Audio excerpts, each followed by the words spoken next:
They crossed a sunlit space and stood before a dark room, sunk lightly below the level of the pathway in a deserted corner. Shadows congregated here, and in the gloom Domini saw a bent white figure hunched against the blackened wall, and heard an old voice murmuring like a drowsy bee. The perfume seller was immersed in the Quran, his back to the buying world. Batouche was about to call upon him when Domini checked the exclamation with a quick gesture. For the first time, the mystery that coils like a great black serpent in the shining heart of the East startled and fascinated her, a mystery in which indifference and devotion mingle. The white figure swayed slowly to and fro, carrying the dull, humming voice with it. And now she seemed to hear a faraway fanaticism, the bourdon of a fatalism which she longed to understand. "Ahmeda!" Batouche shouted. His voice came like a stone from a catapult.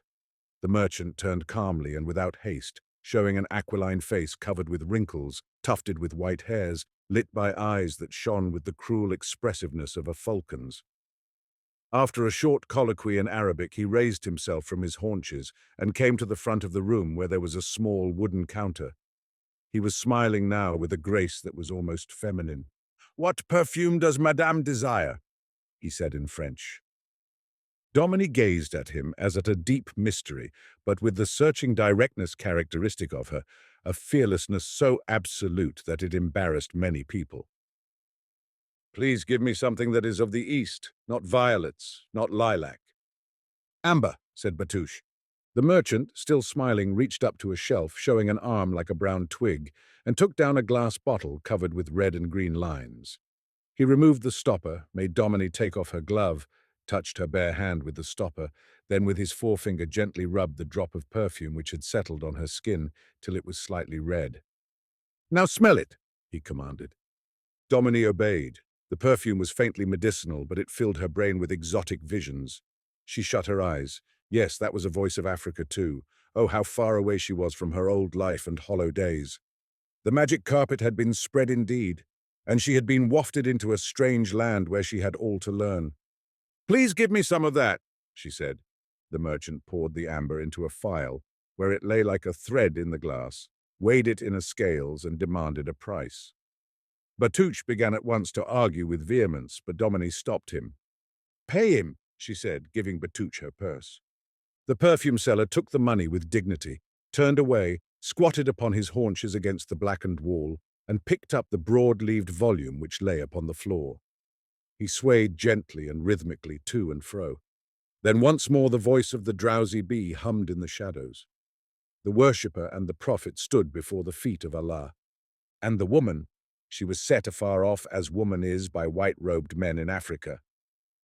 "Now, Batouche, you can carry the perfume to the hotel, and I will go to that garden.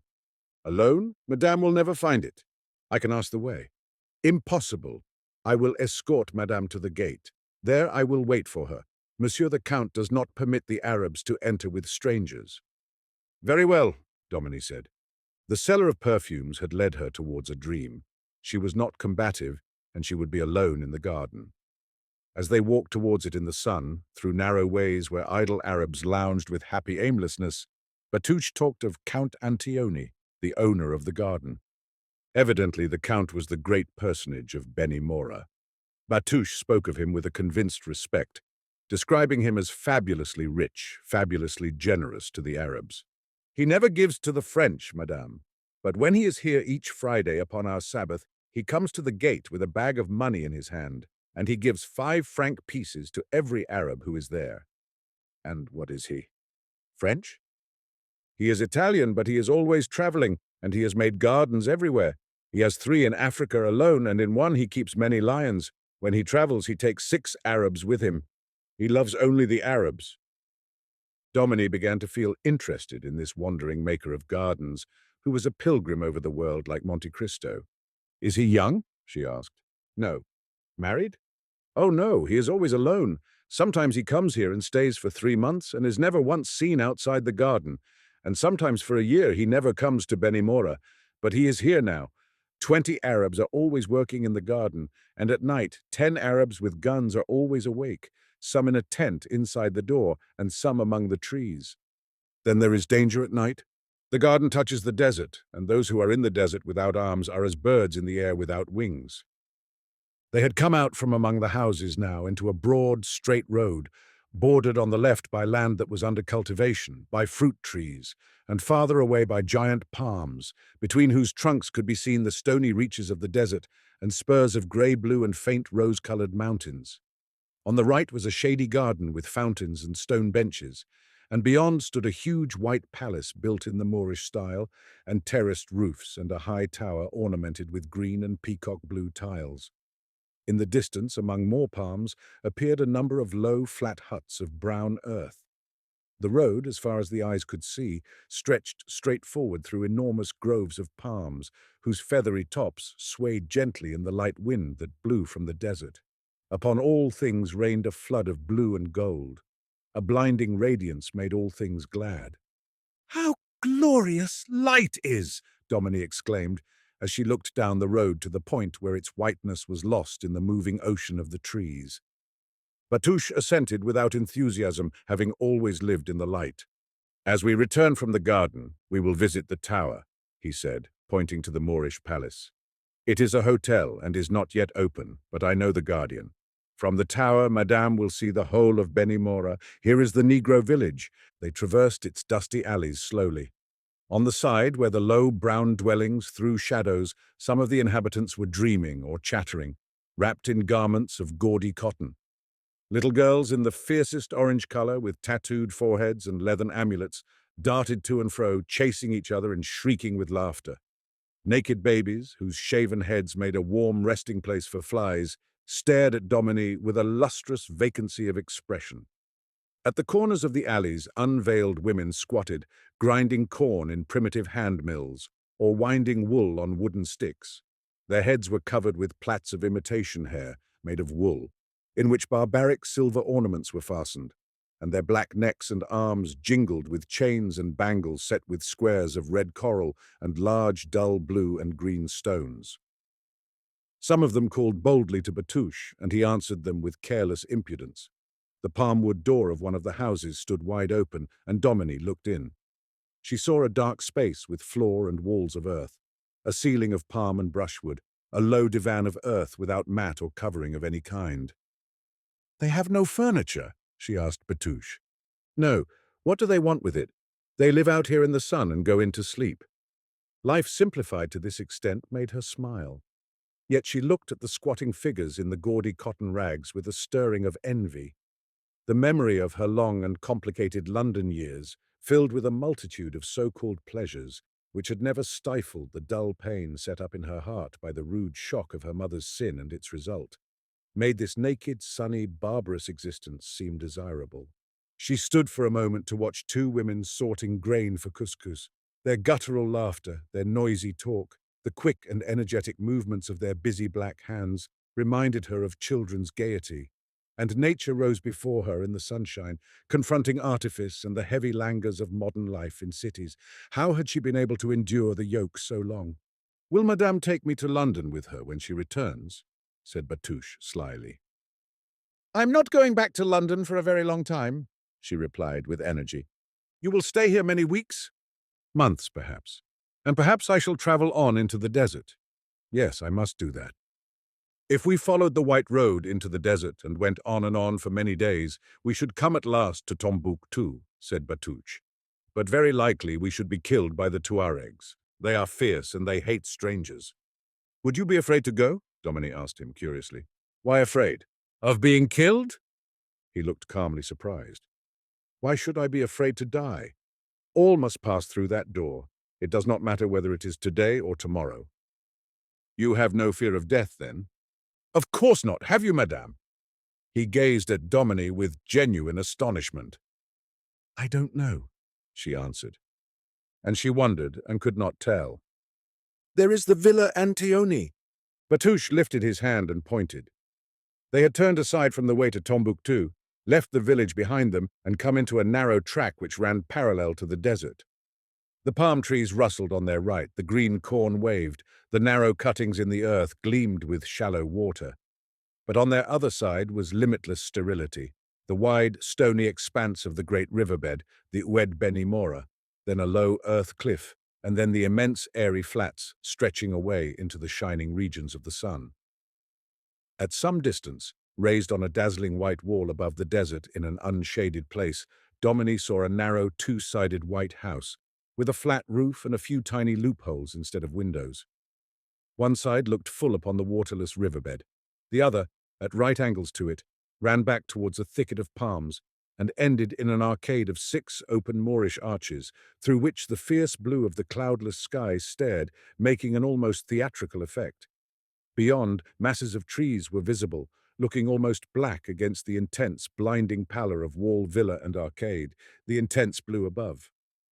"What a strange house," Domini said. "There are no windows. They are all on the other side, looking into the garden." The villa fascinated Domini at once.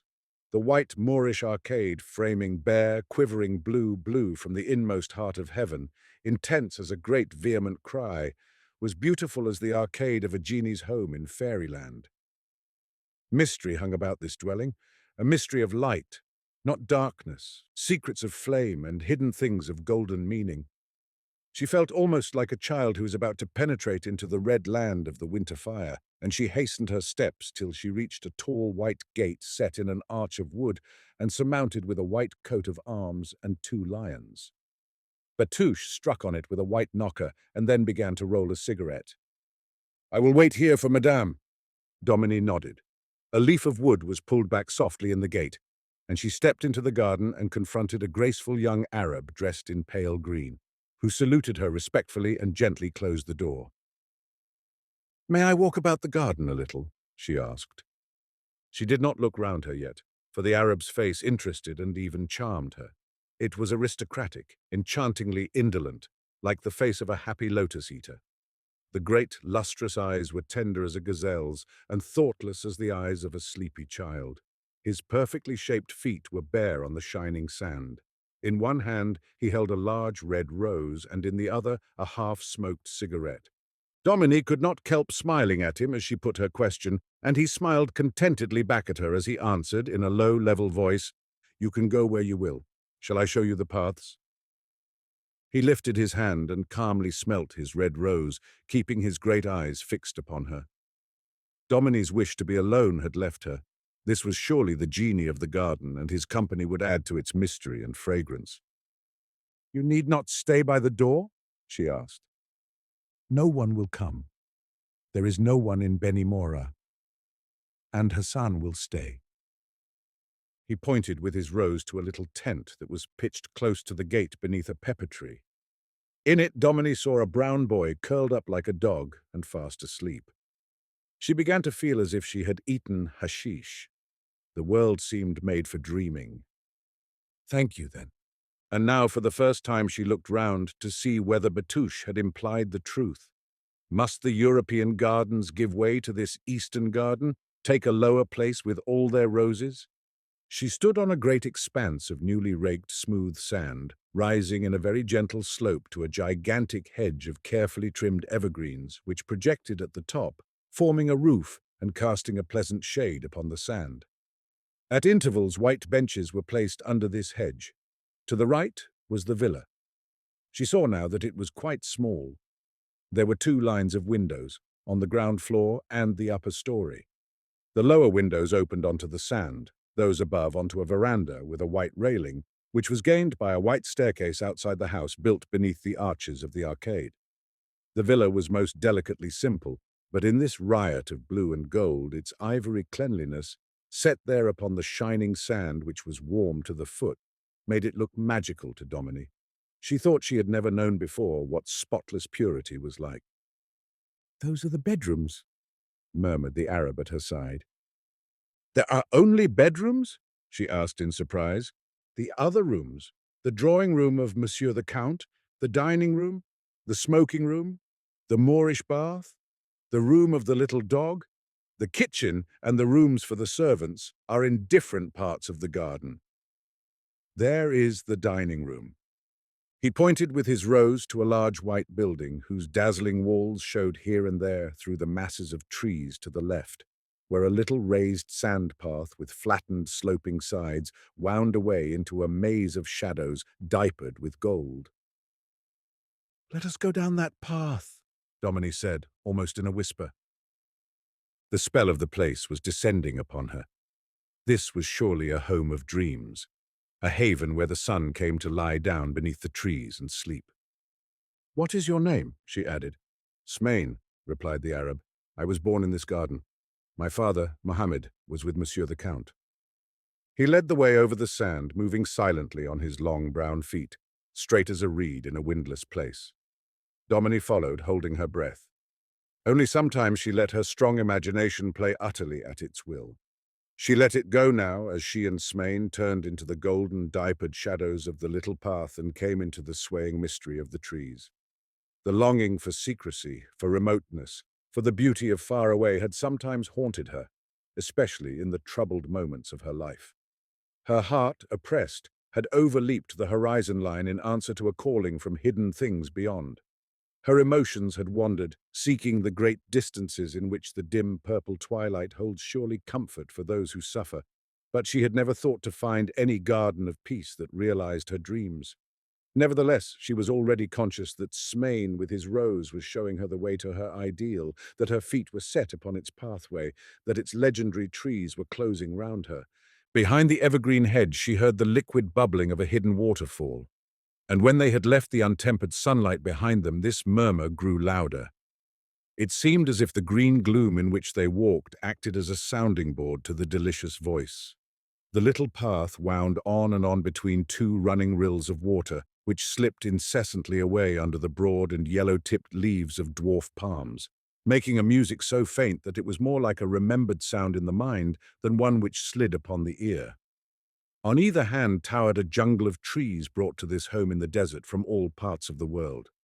There were many unknown to Domini, but she recognized several varieties of palms, acacias, gums, fig trees, chestnuts, poplars, false pepper trees, the huge olive trees called jamelons, white laurels, India rubber and coconut trees, bananas, bamboos, yuccas, many mimosas and quantities of tall eucalyptus trees. Thickets of scarlet geranium flamed in the twilight. The hibiscus lifted languidly its frail and rosy cup, and the red gold oranges gleamed amid leaves that looked as if they had been polished by an attentive fairy. As she went with Smain farther into the recesses of the garden, the voice of the waterfall died away. No birds were singing. Domini thought that perhaps they dared not sing lest they might wake the sun from its golden reveries. But afterwards, when she knew the garden better, she often heard them twittering with a subdued yet happy languor, as if joining in a nocturne upon the edge of sleep. Under the trees the sand was yellow, of a shade so voluptuously beautiful that she longed to touch it with her bare feet like Smain. Here and there it rose in symmetrical little pyramids, which hinted at absent gardeners, perhaps enjoying a siesta. Never before had she fully understood the enchantment of green, quite realized how happy a choice was made on that day of creation, when it was showered prodigally over the world. But now, as she walked secretly over the yellow sand between the rills, following the floating green robe of Smain, she rested her eyes and her soul on countless mingling shades of the delicious color: rough, furry green of geranium leaves, silver green of olives, black green of distant palms from which the sun held aloof, faded green of the eucalyptus, rich emerald green of fan-shaped, sunlit palms, hot, sultry green of bamboos, dull, drowsy green of mulberry trees and brooding chestnuts. It was a choir of colors in one color, like a choir of boys, all with treble voices singing to the sun. Gold flickered everywhere, weaving patterns of enchantment, quivering, vital patterns of burning beauty. Down the narrow, branching paths that led to inner mysteries, the light ran in and out, peeping between the divided leaves of plants, gliding over the slippery edges of the palm branches, trembling airily where the papyrus bent its antique head, dancing among the big blades of sturdy grass that sprouted in tufts here and there, resting languidly upon the glistening magnolias that were besieged by somnolent bees. All the greens and all the golds of creation were surely met together in this profound retreat to prove the perfect harmony of earth with sun. And now, growing accustomed to the pervading silence, Domini began to hear the tiny sounds that broke it. They came from the trees and plants.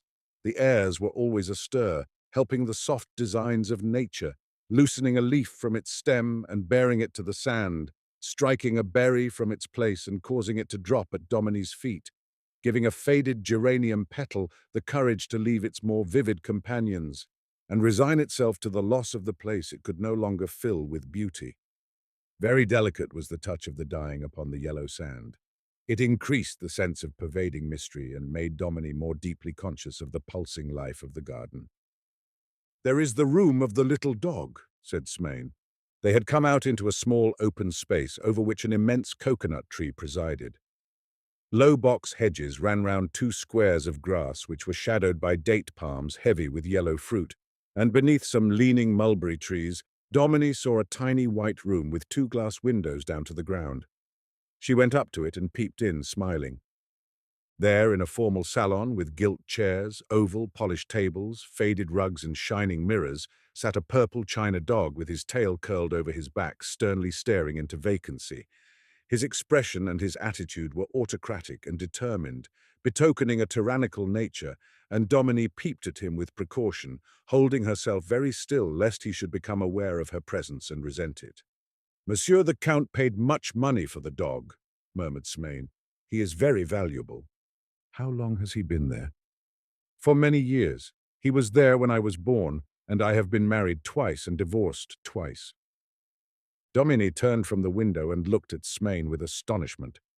He was smelling his rose like a dreamy child. "You have been divorced twice?" "Yes, now I will show Madame the smoking room." They followed another of the innumerable alleys of the garden. This one was very narrow and less densely roofed with trees than those they had already traversed. Tall shrubs bent forward on either side of it, and their small leaves, almost meeting, were transformed by the radiant sunbeams into tongues of pale fire, quivering, well-nigh transparent. As she approached them, Domini could not resist the fancy that they would burn her. A brown butterfly flitted forward between them and vanished into the golden dream beyond. "Oh, Smain, how you must love this garden," she said. A sort of ecstasy was waking within her, the pure air, the caressing warmth, the enchanted stillness and privacy of this domain touched her soul and body like the hands of a saint with power to bless her. "I could live here forever," she added, "without once wishing to go out into the world." Smain looked drowsily pleased. "We are coming to the center of the garden," he said, as they passed over a palm-wood bridge beneath which a stream glided under the red petals of geraniums. The tongues of flame were left behind. Green darkness closed in upon them, and the sand beneath their feet looked blanched. The sense of mystery increased, for the trees were enormous and grew densely here. Pine needles lay upon the ground, and there was a stirring of sudden wind far up above their heads in the treetops. "This is the part of the garden that Monsieur the Count loves," said Smain. "He comes here every day." "What is that?" said Domini, suddenly stopping on the pale sand. A thin and remote sound stole to them down the alley, clear and frail as the note of a nightbird. "It is Larby playing upon the flute. He is in love. That is why he plays when he ought to be watering the flowers and raking out the sand." The distant love song of the flute seemed to Domini the last touch of enchantment, making this indeed a wonderland. She could not move, and held up her hands to stay the feet of Smain, who was quite content to wait. Never before had she heard any music that seemed to mean and suggest so much to her as this African tune played by an enamored gardener. Queer and uncouth as it was, distorted with ornaments and tricked out with abrupt runs, exquisitely unnecessary grace notes, and sudden twitterings prolonged, till a strange and frivolous eternity tripped in to banish time, it grasped Domini's fancy and laid a spell upon her imagination.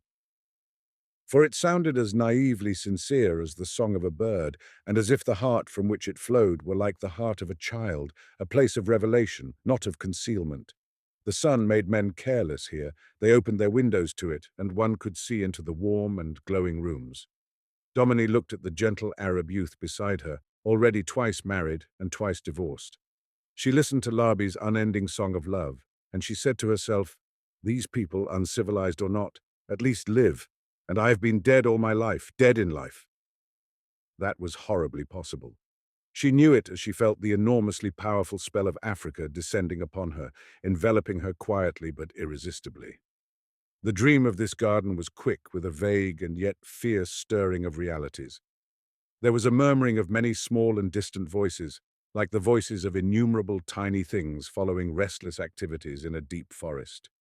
As she stood there, the last grain of European dust was lifted from Domini's soul. How deeply it had been buried, and for how many years. The greatest act of man is the act of renunciation.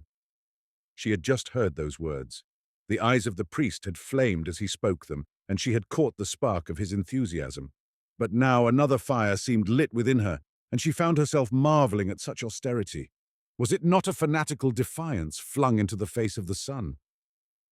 She shrank from her own thought, like one startled, and walked on softly in the green darkness.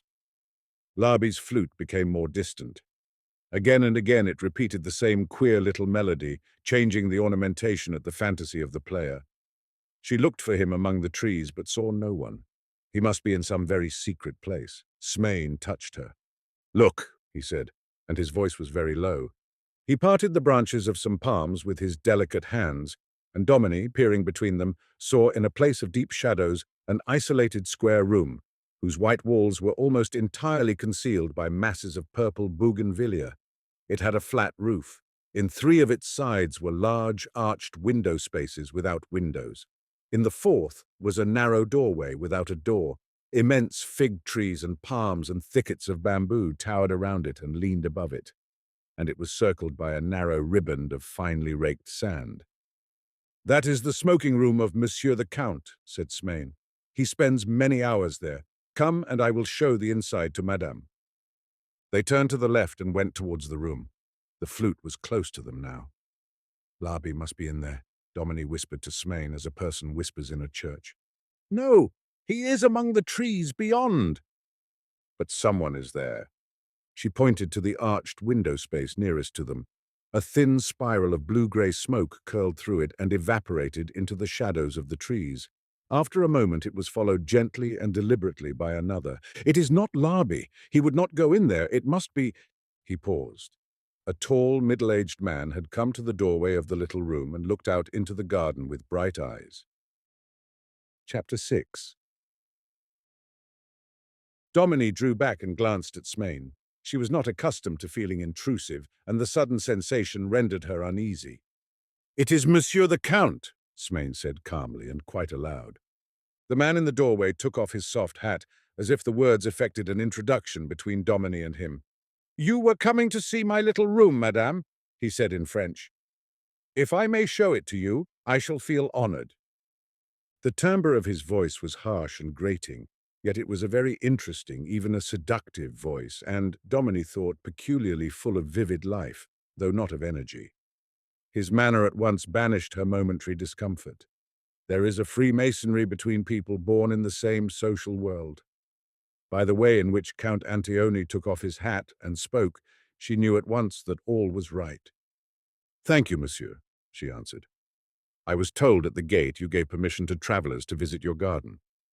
"Certainly." He spoke a few words in fluent Arabic to Smain, who turned away and disappeared among the trees. "I hope you will allow me to accompany you through the rest of the garden," he said, turning again to Domini. "It will give me great pleasure." "It is very kind of you." The way in which the change of companion had been effected made it seem a pleasant, inevitable courtesy, which neither implied nor demanded anything.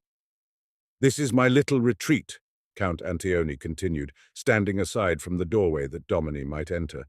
She drew a long breath when she was within. The floor was of fine sand, beaten flat and hard, and strewn with Eastern rugs of faint and delicate hues, dim greens and faded rose colors, grey blues and misty topaz yellows. Round the white walls ran broad divans, also white, covered with prayer rugs from Baghdad, and large cushions, elaborately worked in dull gold and silver thread, with patterns of ibises and flamingos in flight. In the four angles of the room stood four tiny smoking tables of rough palm wood, holding hammered ashtrays of green-bronze torches for the lighting of cigarettes, and vases of Chinese dragon china filled with velvety red roses, gardenias, and sprigs of orange blossom. Leather footstools covered with Tunisian threadwork lay beside them. From the arches of the window spaces hung old Moorish lamps of copper, fitted with small panes of dull jewelled glass, such as may be seen in venerable church windows.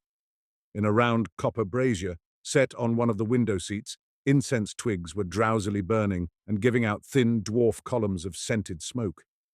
Through the archways and the narrow doorway, the dense walls of leafage were visible, standing on guard about this airy hermitage, and the hot purple blossoms of the bougainvillea shed a cloud of colour through the bosky dimness.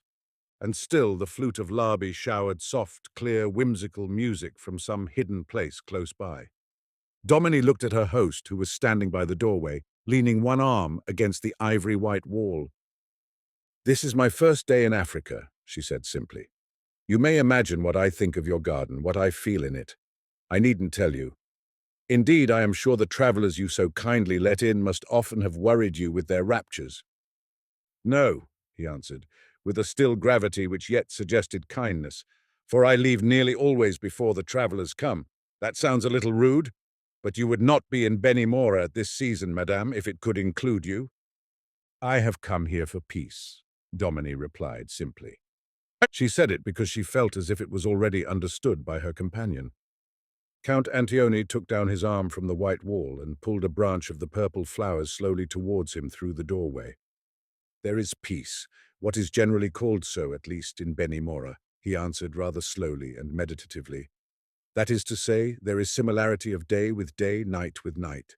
The sun shines untiringly over the desert, and the desert always hints at peace." He let the flowers go, and they sprang softly back and hung quivering in the space beyond his thin figure.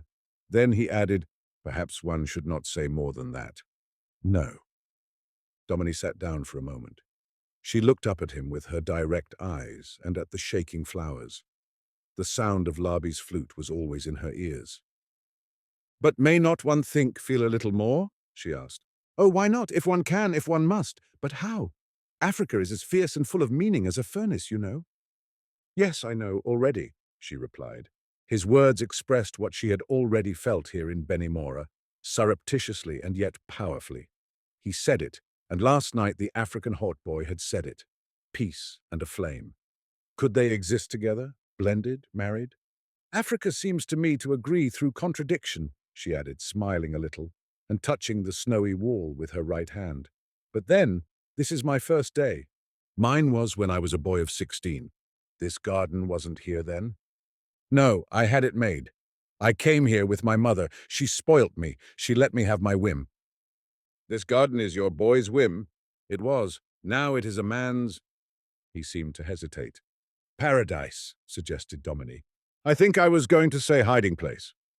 There was no bitterness in his odd, ugly voice, yet surely the words implied bitterness. The wounded, the fearful, the disappointed, the condemned hide. Perhaps he remembered this, for he added rather quickly, "I come here to be foolish, madame, for I come here to think. This is my special thinking place." "How strange!" Domini exclaimed impulsively and leaning forward on the divan. "Is it?" "I only mean that already Benimora has seemed to me the ideal place for that. For thought. For finding out interior truth."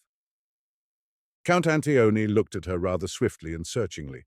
His eyes were not large, but they were bright, and held none of the languor so often seen in the eyes of his countrymen. His face was expressive through its mobility rather than through its contours. The features were small and refined, not noble but unmistakably aristocratic. The nose was sensitive, with wide nostrils. A long and straight moustache, turning slightly grey, did not hide the mouth, which had unusually pale lips. The ears were set very flat against the head and were finely shaped. The chin was pointed. The general look of the whole face was tense, critical, conscious, but in the defiant rather than in the timid sense. Such an expression belongs to men who would always be aware of the thoughts and feelings of others concerning them, but who would throw those thoughts and feelings off as decisively and energetically as a dog shakes the water drops from its coat on emerging from a swim, and sending it forth, like Ishmael, to shift for itself in the desert, he said. The odd remark sounded like neither statement nor question, merely like the sudden exclamation of a mind at work. "Will you allow me to take you through the rest of the garden, madame?" he added in a more formal voice. Thank you, said Domini, who had already got up, moved by the examining look cast at her. There was nothing in it to resent, and she had not resented it, but it had recalled her to the consciousness that they were utter strangers to each other. As they came out on the pale riband of sand which circled the little room, Domini said, "How wild and extraordinary that tune is. Larbies. I suppose it is, but no African music seems strange to me. I was born on my father's estate near Tunis. He was a Sicilian, but came to North Africa each winter. I have always heard the tom-toms and the pipes, and I know nearly all the desert songs of the nomads." This is a love song, isn't it? Yes. Larbi is always in love, they tell me. Each new dancer catches him in her net, happy Larbi, because he can love so easily. Or unlove so easily. Look at him, madame. At a little distance, under a big banana tree and half hidden by clumps of scarlet geraniums, Domini saw a huge and very ugly Arab with an almost black skin squatting on his heels, with a long yellow and red flute between his thick lips. His eyes were bent down, and he did not see them, but went on busily playing, drawing from his flute coquettish phrases with his big and bony fingers. "And I pay him so much a week all the year round for doing that," the Count said. His grating voice sounded kind and amused. They walked on, and Larbi's tune died gradually away. "Somehow, I can't be angry with the follies and vices of the Arabs," the Count continued. "I love them as they are. Idle, absurdly amorous, quick to shed blood, gay as children, whimsical as— well, madame, were I talking to a man, I might dare to say pretty women. Why not? I will then. I glory in their ingrained contempt of civilization, but I like them to say their prayers 5 times in the day as it is commanded, and no Arab who touches alcohol in defiance of the Prophet's law sets foot in my garden." There was a touch of harshness in his voice as he said the last words, the sound of the autocrat. Somehow Domini liked it. This man had convictions, and strong ones. That was certain. There was something oddly unconventional in him which something in her responded to. He was perfectly polite, and yet, she was quite sure, absolutely careless of opinion. Certainly he was very much a man. "It is pleasant, too," he resumed after a slight pause, "to be surrounded by absolutely thoughtless people with thoughtful faces and mysterious eyes.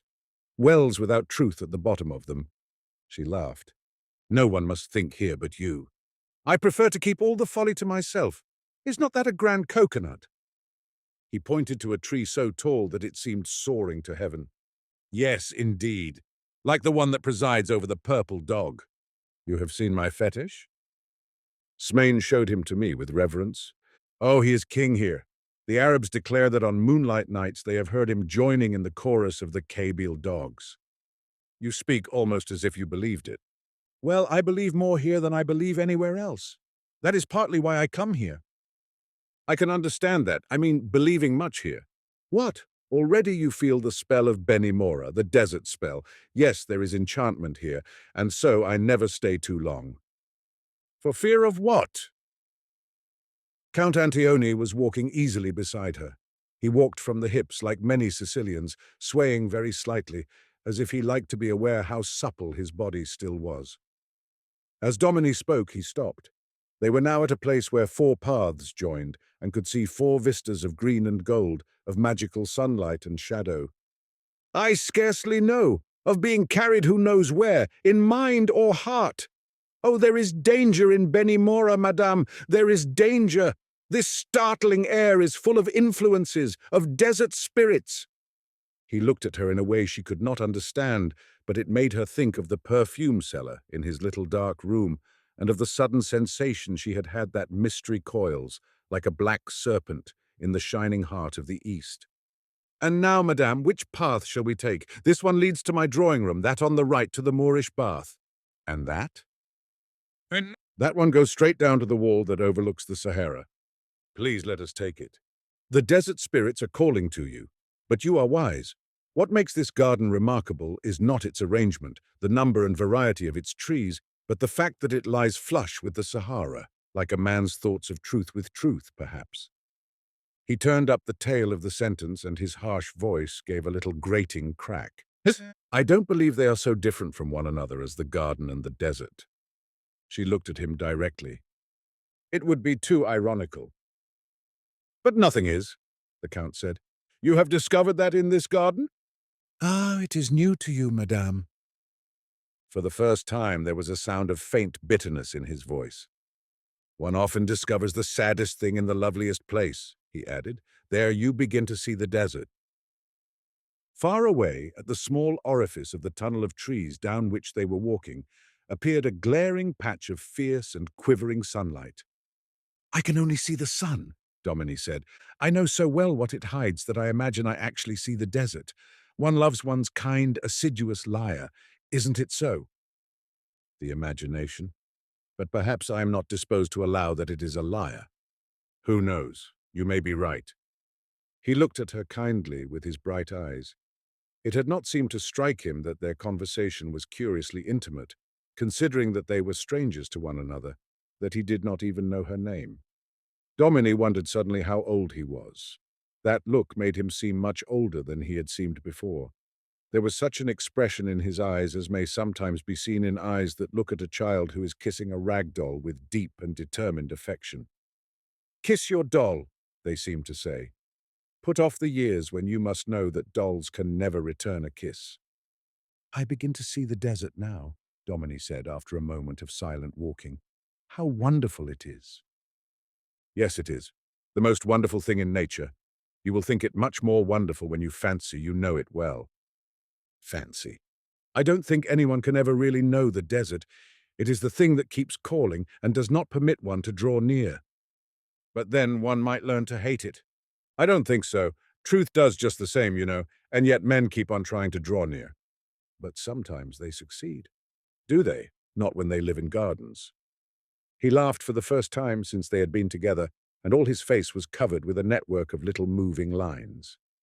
One should never live in a garden, madame. I will try to take your word for it, but the task will be difficult. Yes? More difficult, perhaps, when you see what lies beside my thoughts of truth.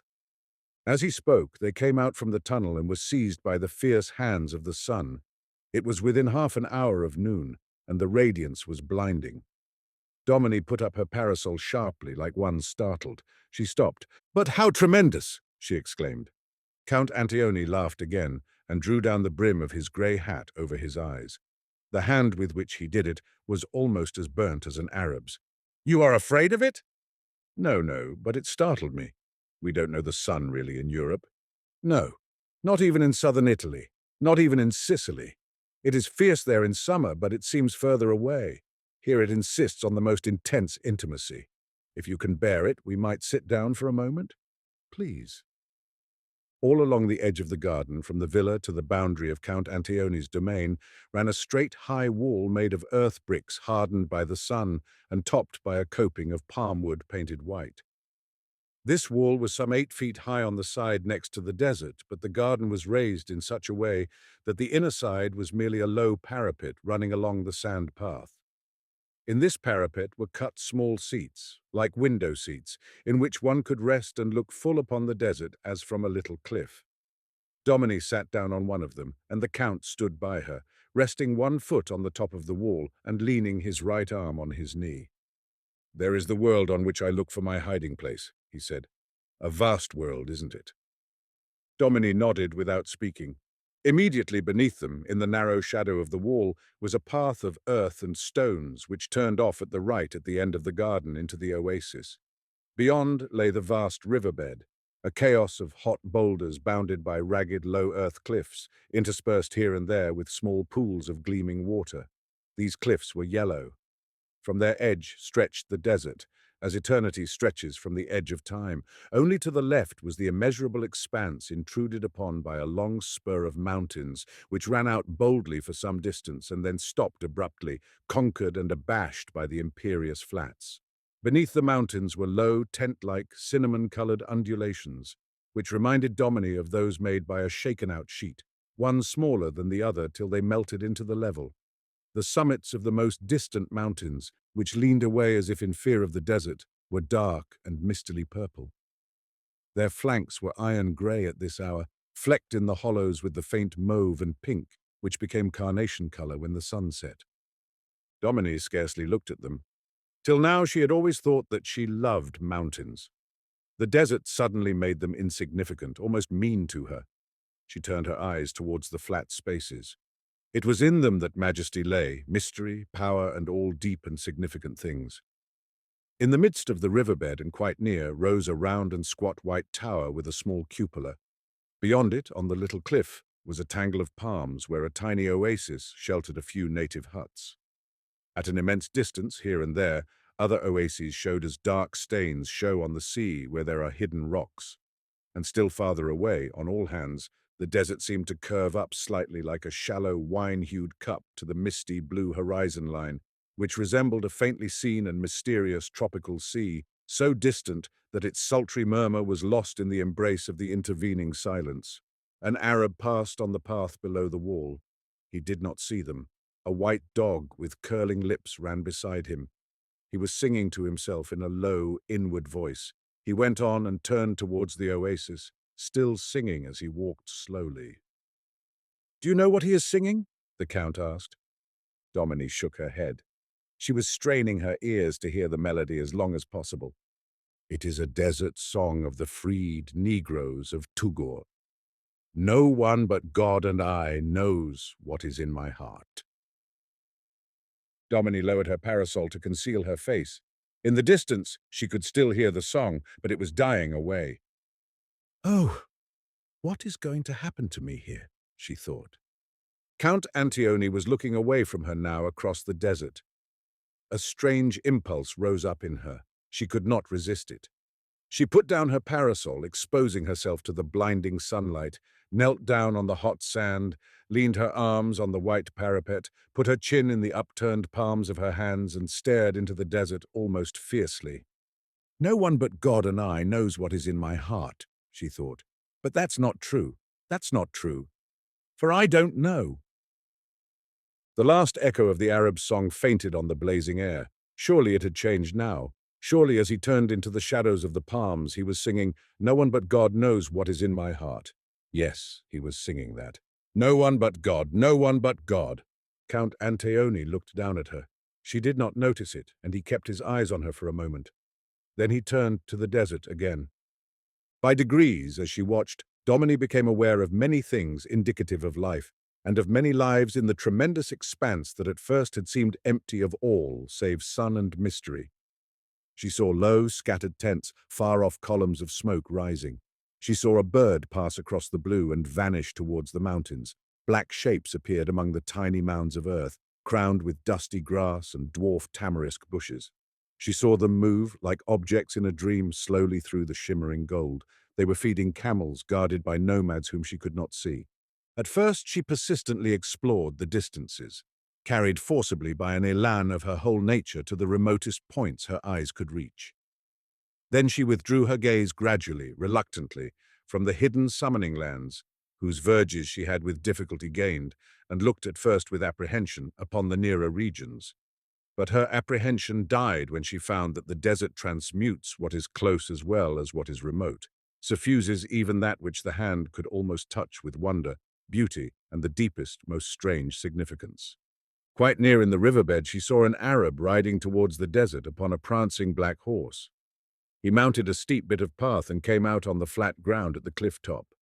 Then he set his horse at a gallop, raising his bridle hand and striking his heels into the flanks of the beast. And each of the movements of his horse was profoundly interesting and held the attention of the onlooker in a vice, as if the fates of worlds depended upon where he was carried and how soon he reached his goal.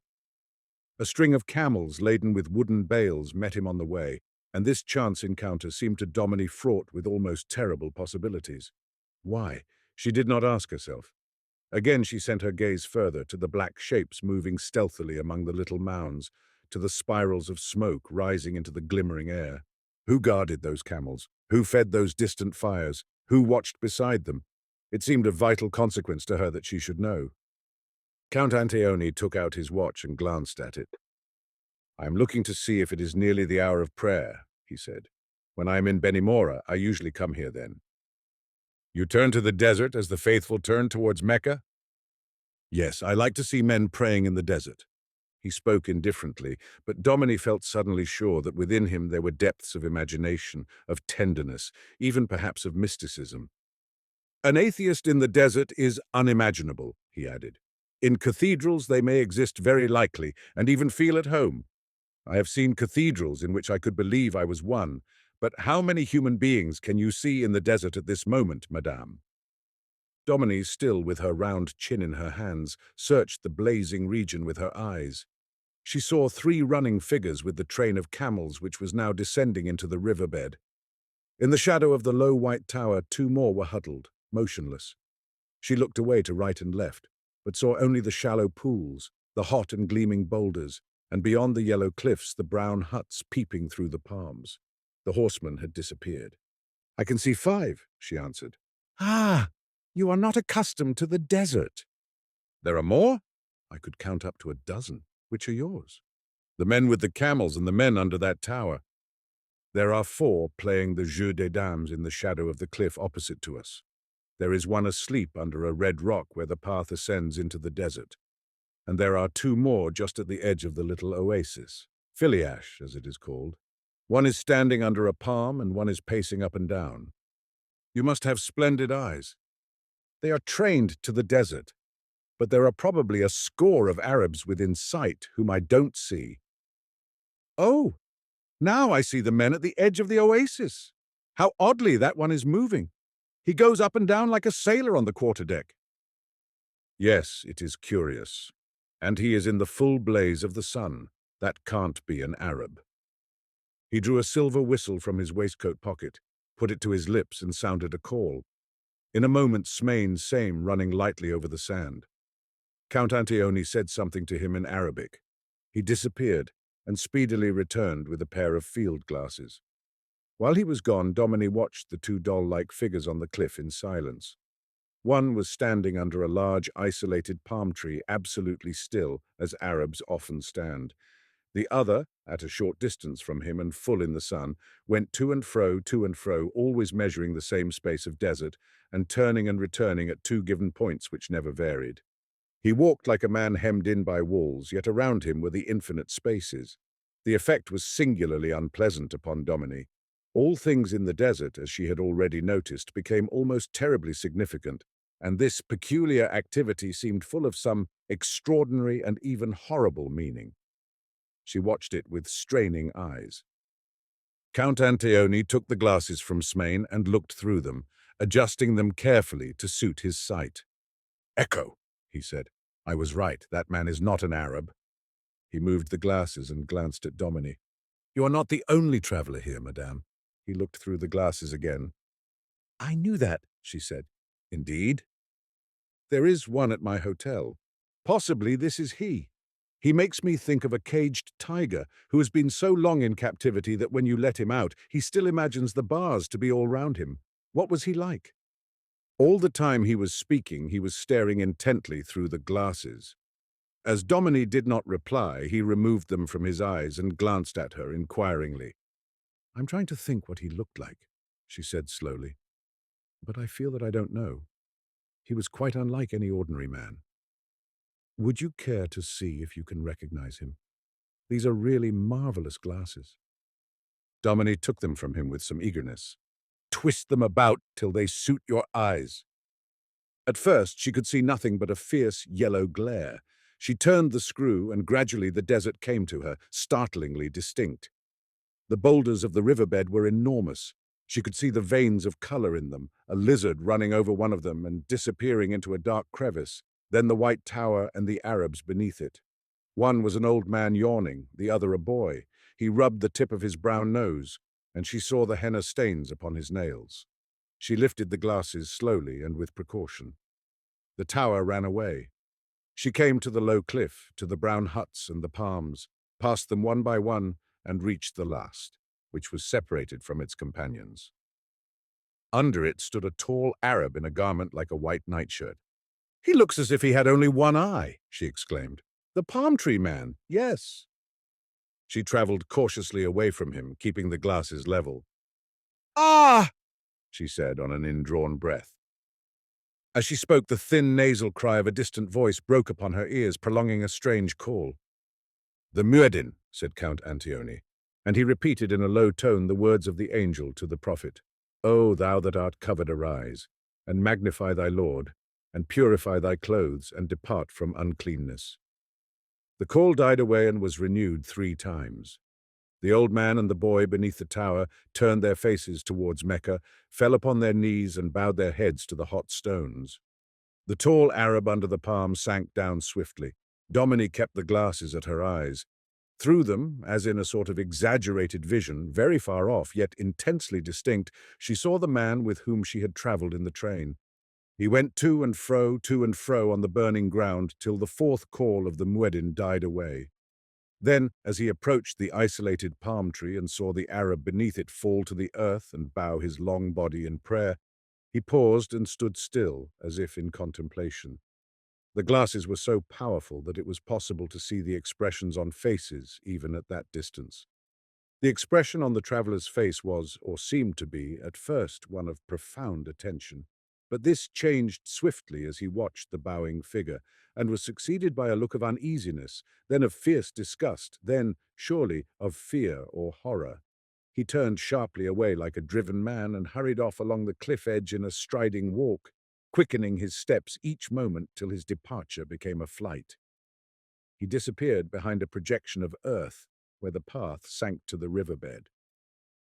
Domini laid the glasses down on the wall and looked at Count Anteoni. "You say an atheist in the desert is unimaginable? Isn't it true? Has an atheist a hatred, a horror of prayer?" Chilo Sa, the devil, shrank away from the lifted cross. "Because he knew how much that was true it symbolized. No doubt had it been otherwise he would have jeered, not cowered. But why do you ask me this question, madame?" "I have just seen a man flee from the sight of prayer." "Your fellow traveler?" "Yes, it was horrible." She gave him back the glasses. "They reveal that which should be hidden," she said. Count Anteoni took the glasses slowly from her hands. As he bent to do it, he looked steadily at her, and she could not read the expression in his eyes. "The desert is full of truth. Is that what you mean?" he asked. She made no reply. Count Anteoni stretched out his hand to the shining expanse before them. "The man who is afraid of prayer is unwise to set foot beyond the palm trees," he said. "Why unwise?" he answered her very gravely. "The Arabs have a saying, 'The desert is the garden of Allah.'" Domini did not ascend the tower of the hotel that morning. She had seen enough for the moment, and did not wish to disturb her impressions by adding to them. So she walked back to the Hotel du Désert with Batouche. Count Anteoni had said goodbye to her at the door of the garden, and had begged her to come again whenever she liked, and to spend as many hours there as she pleased. "I shall take you at your word," she said frankly. "I feel that I may." As they shook hands, she gave him her card. He took out his. "By the way," he said, "the big hotel you passed in coming here is mine. I built it to prevent a more hideous one being built, and let it to the proprietor. You might like to ascend the tower. The view at sundown is incomparable. At present the hotel is shut, but the guardian will show you everything if you give him my card." He penciled some words in Arabic on the back from right to left. "You write Arabic too?" Domini said, watching the forming of the pretty curves with interest. "Oh yes, I am more than half African, though my father was a Sicilian and my mother a Roman." He gave her the card, took off his hat and bowed. When the tall white door was softly shut by Smain, Domini felt rather like a new Eve expelled from paradise, without an Adam as a companion in exile. "Well, madame," said Batouche, "have I spoken the truth?" "Yes. No European garden can be so beautiful as that. Now I am going straight home." She smiled to herself as she said the last word. Outside the hotel, they found Hadj looking ferocious. He exchanged some words with Batouche, accompanying them with violent gestures. When he had finished speaking, he spat upon the ground. "What is the matter with him?" Domini asked. "The monsieur who is staying here would not take him today, but went into the desert alone. Hadj wishes that the nomads may cut his throat, and that his flesh may be eaten by jackals. Hadj is sure that he is a bad man, and will come to a bad end." "Because he does not want a guide every day. But neither shall I. Madame is quite different. I would give my life for Madame. Don't do that, but go this afternoon and find me a horse." I don't want a quiet one, but something with devil, something that a Spahi would like to ride. The desert spirits were speaking to her body as well as to her mind. A physical audacity was stirring in her, and she longed to give it vent. Madame is like the lion. She is afraid of nothing. You speak without knowing, Batouche. Don't come for me this afternoon, but bring round a horse if you can find one tomorrow morning. This very evening I will— No, Batouche, I said tomorrow morning. She spoke with a quiet but inflexible decision which silenced him. Then she gave him 10 francs and went into the dark house, from which the burning noonday sun was carefully excluded. She intended to rest after déjeuner and towards sunset to go to the big hotel and mount alone to the summit of the tower. It was 12:30, and a faint rattle of knives and forks from the salle à manger told her that déjeuner was ready. She went upstairs, washed her face and hands in cold water, stood still while Suzanne shook the dust from her gown, and then descended to the public room. The keen air had given her an appetite. The salle à manger was large and shady, and was filled with small tables, at only 3 of which were people sitting. 4 French officers sat together at one. A small, fat, perspiring man of middle age, probably a commercial traveller who had eyes like a melancholy toad, was at another, eating olives with anxious rapidity, and wiping his forehead perpetually with a dirty white handkerchief. At the third was the priest with whom Domini had spoken in the church. His napkin was tucked under his beard, and he was drinking soup as he bent well over his plate. A young Arab waiter, with a thin, dissipated face, stood near the door in bright yellow slippers. When Domini came in, he stole forward to show her to her table, making a soft, shuffling sound on the polished wooden floor. The priest glanced up over his napkin, rose and bowed. The French officers stared with an interest they were too chivalrous to attempt to conceal. Only the fat little man was entirely unconcerned. He wiped his forehead, stuck his fork deftly into an olive, and continued to look like a melancholy toad entangled by fate in commercial pursuits. Domini's table was by a window, across which green Venetian shutters were drawn. It was at a considerable distance from the other guests, who did not live in the house, but came there each day for their meals. Near it she noticed a table laid for one person, and so arranged that if he came to déjeuner, he would sit exactly opposite to her. She wondered if it was for the man at whom she had just been looking through Count Anteoni's field glasses, the man who had fled from prayer in the garden of Allah. As she glanced at the empty chair standing before the knives and forks and the white cloth, she was uncertain whether she wished it to be filled by the traveller or not. She felt his presence in Benimora as a warring element. That she knew. She knew also that she had come there to find peace, a great calm and remoteness in which she could at last grow, develop, loose her true self from cramping bondage, come to an understanding with herself, face her heart and soul, and as it were, look them in the eyes and know them for what they were, good or evil. In the presence of this total stranger there was something unpleasantly distracting which she could not and did not ignore, something which roused her antagonism and which at the same time compelled her attention. She had been conscious of it in the train, conscious of it in the tunnel at twilight, at night in the hotel, and once again in Count Anteoni's garden. This man intruded himself, no doubt unconsciously, or even against his will, into her sight, her thoughts, each time that she was on the point of giving herself to what Count Anteoni called the desert spirits. So it had been when the train ran out of the tunnel into the blue country.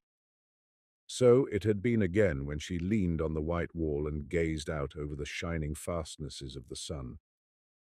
He was there like an enemy, like something determined, egoistical, that said to her, "You would look at the greatness of the desert, at immensity, infinity, God.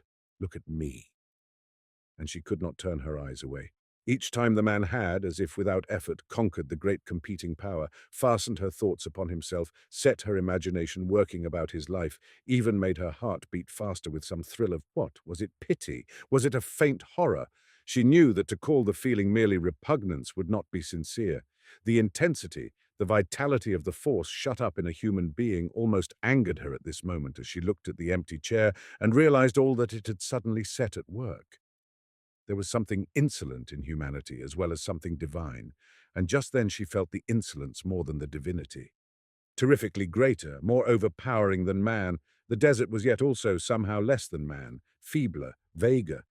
Or else how could she have been grasped, moved, turned to curiosity, surmise, almost to a sort of dread, all at the desert's expense by the distant moving figure seen through the glasses?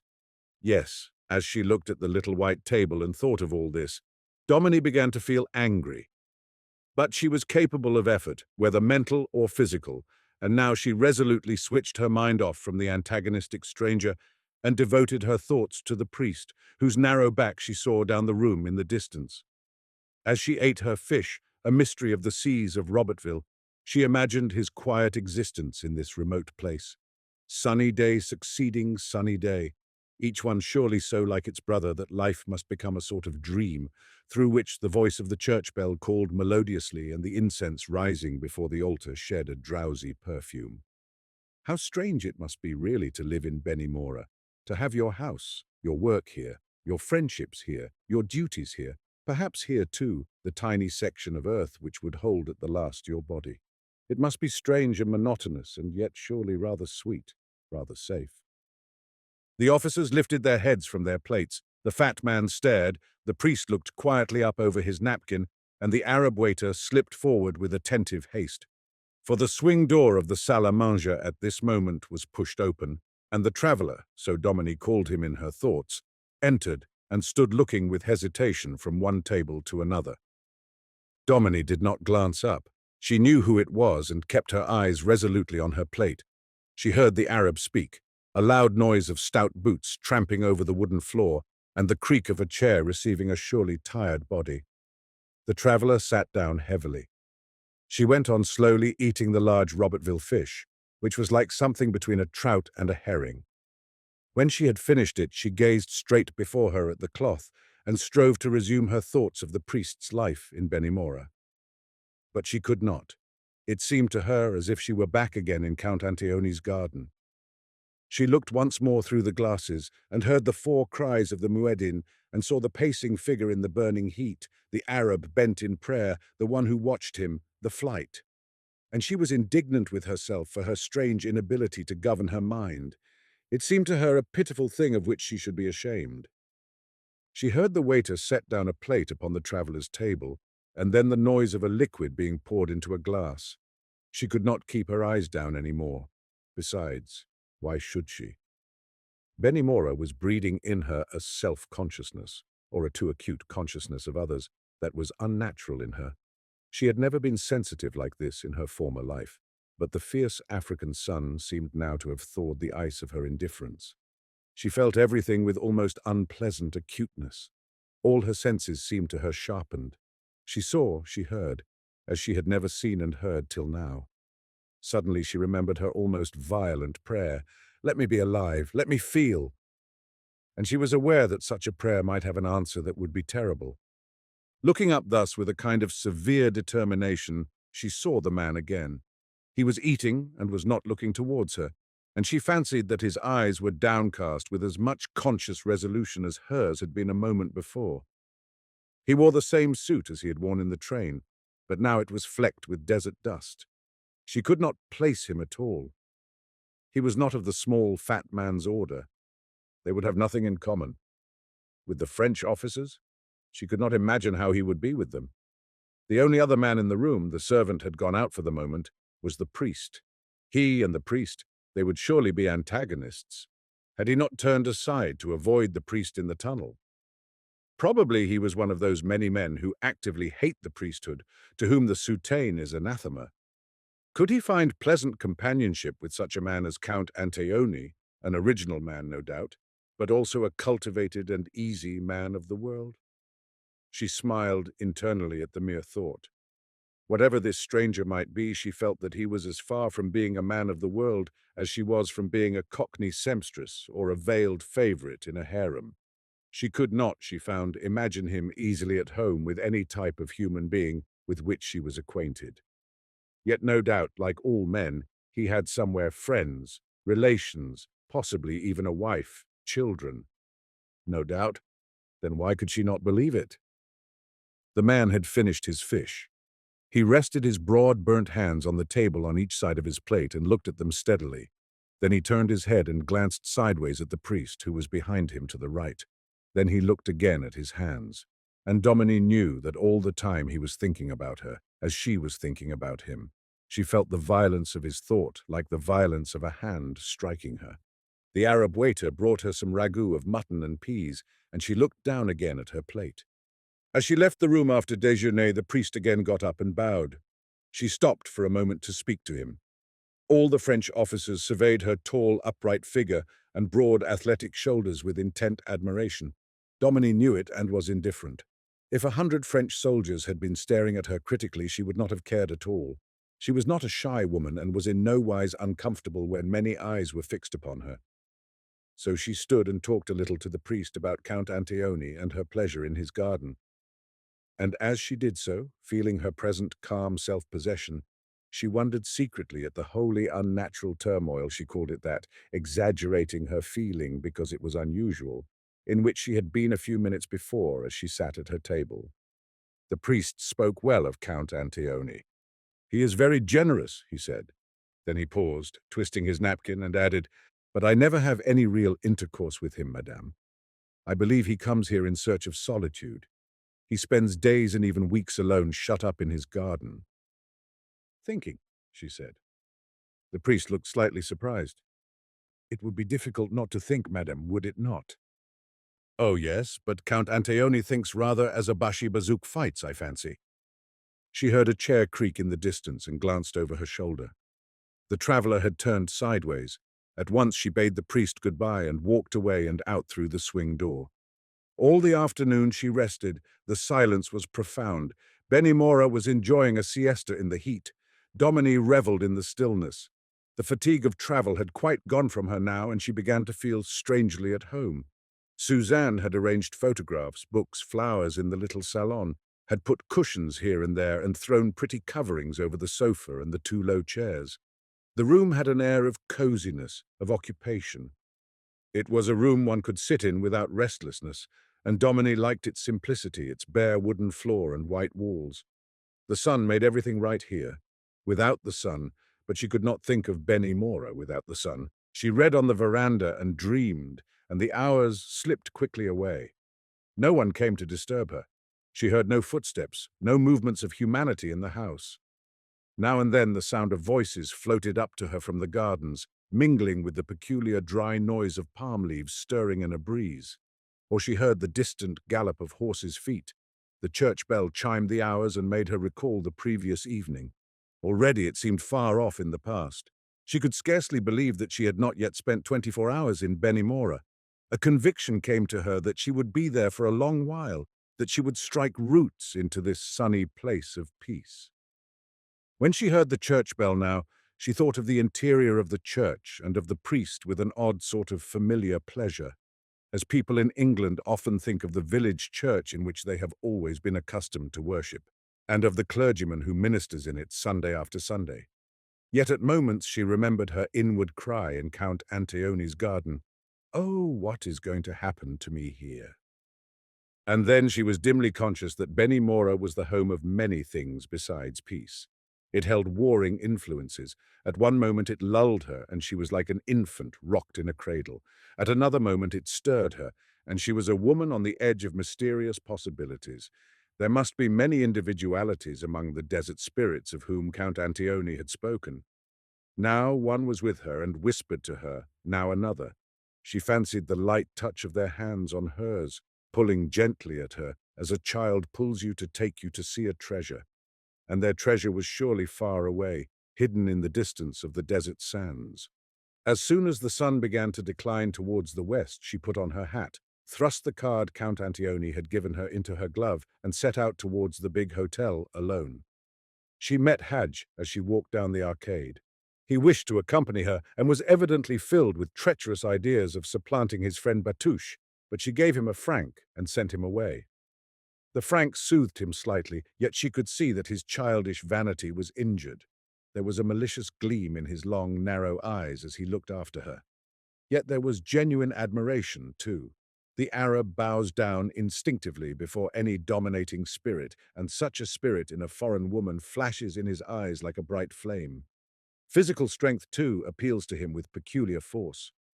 Hadj tossed his head upwards, tucked in his chin, and muttered some words in his brown throat as he noted the elastic grace with which the rejecting foreign woman moved till she was out of his sight. And she never looked back at him. That was a keen arrow in her quiver. He fell into a deep reverie under the arcade, and his face became suddenly like the face of a sphinx. Meanwhile, Domini had forgotten him.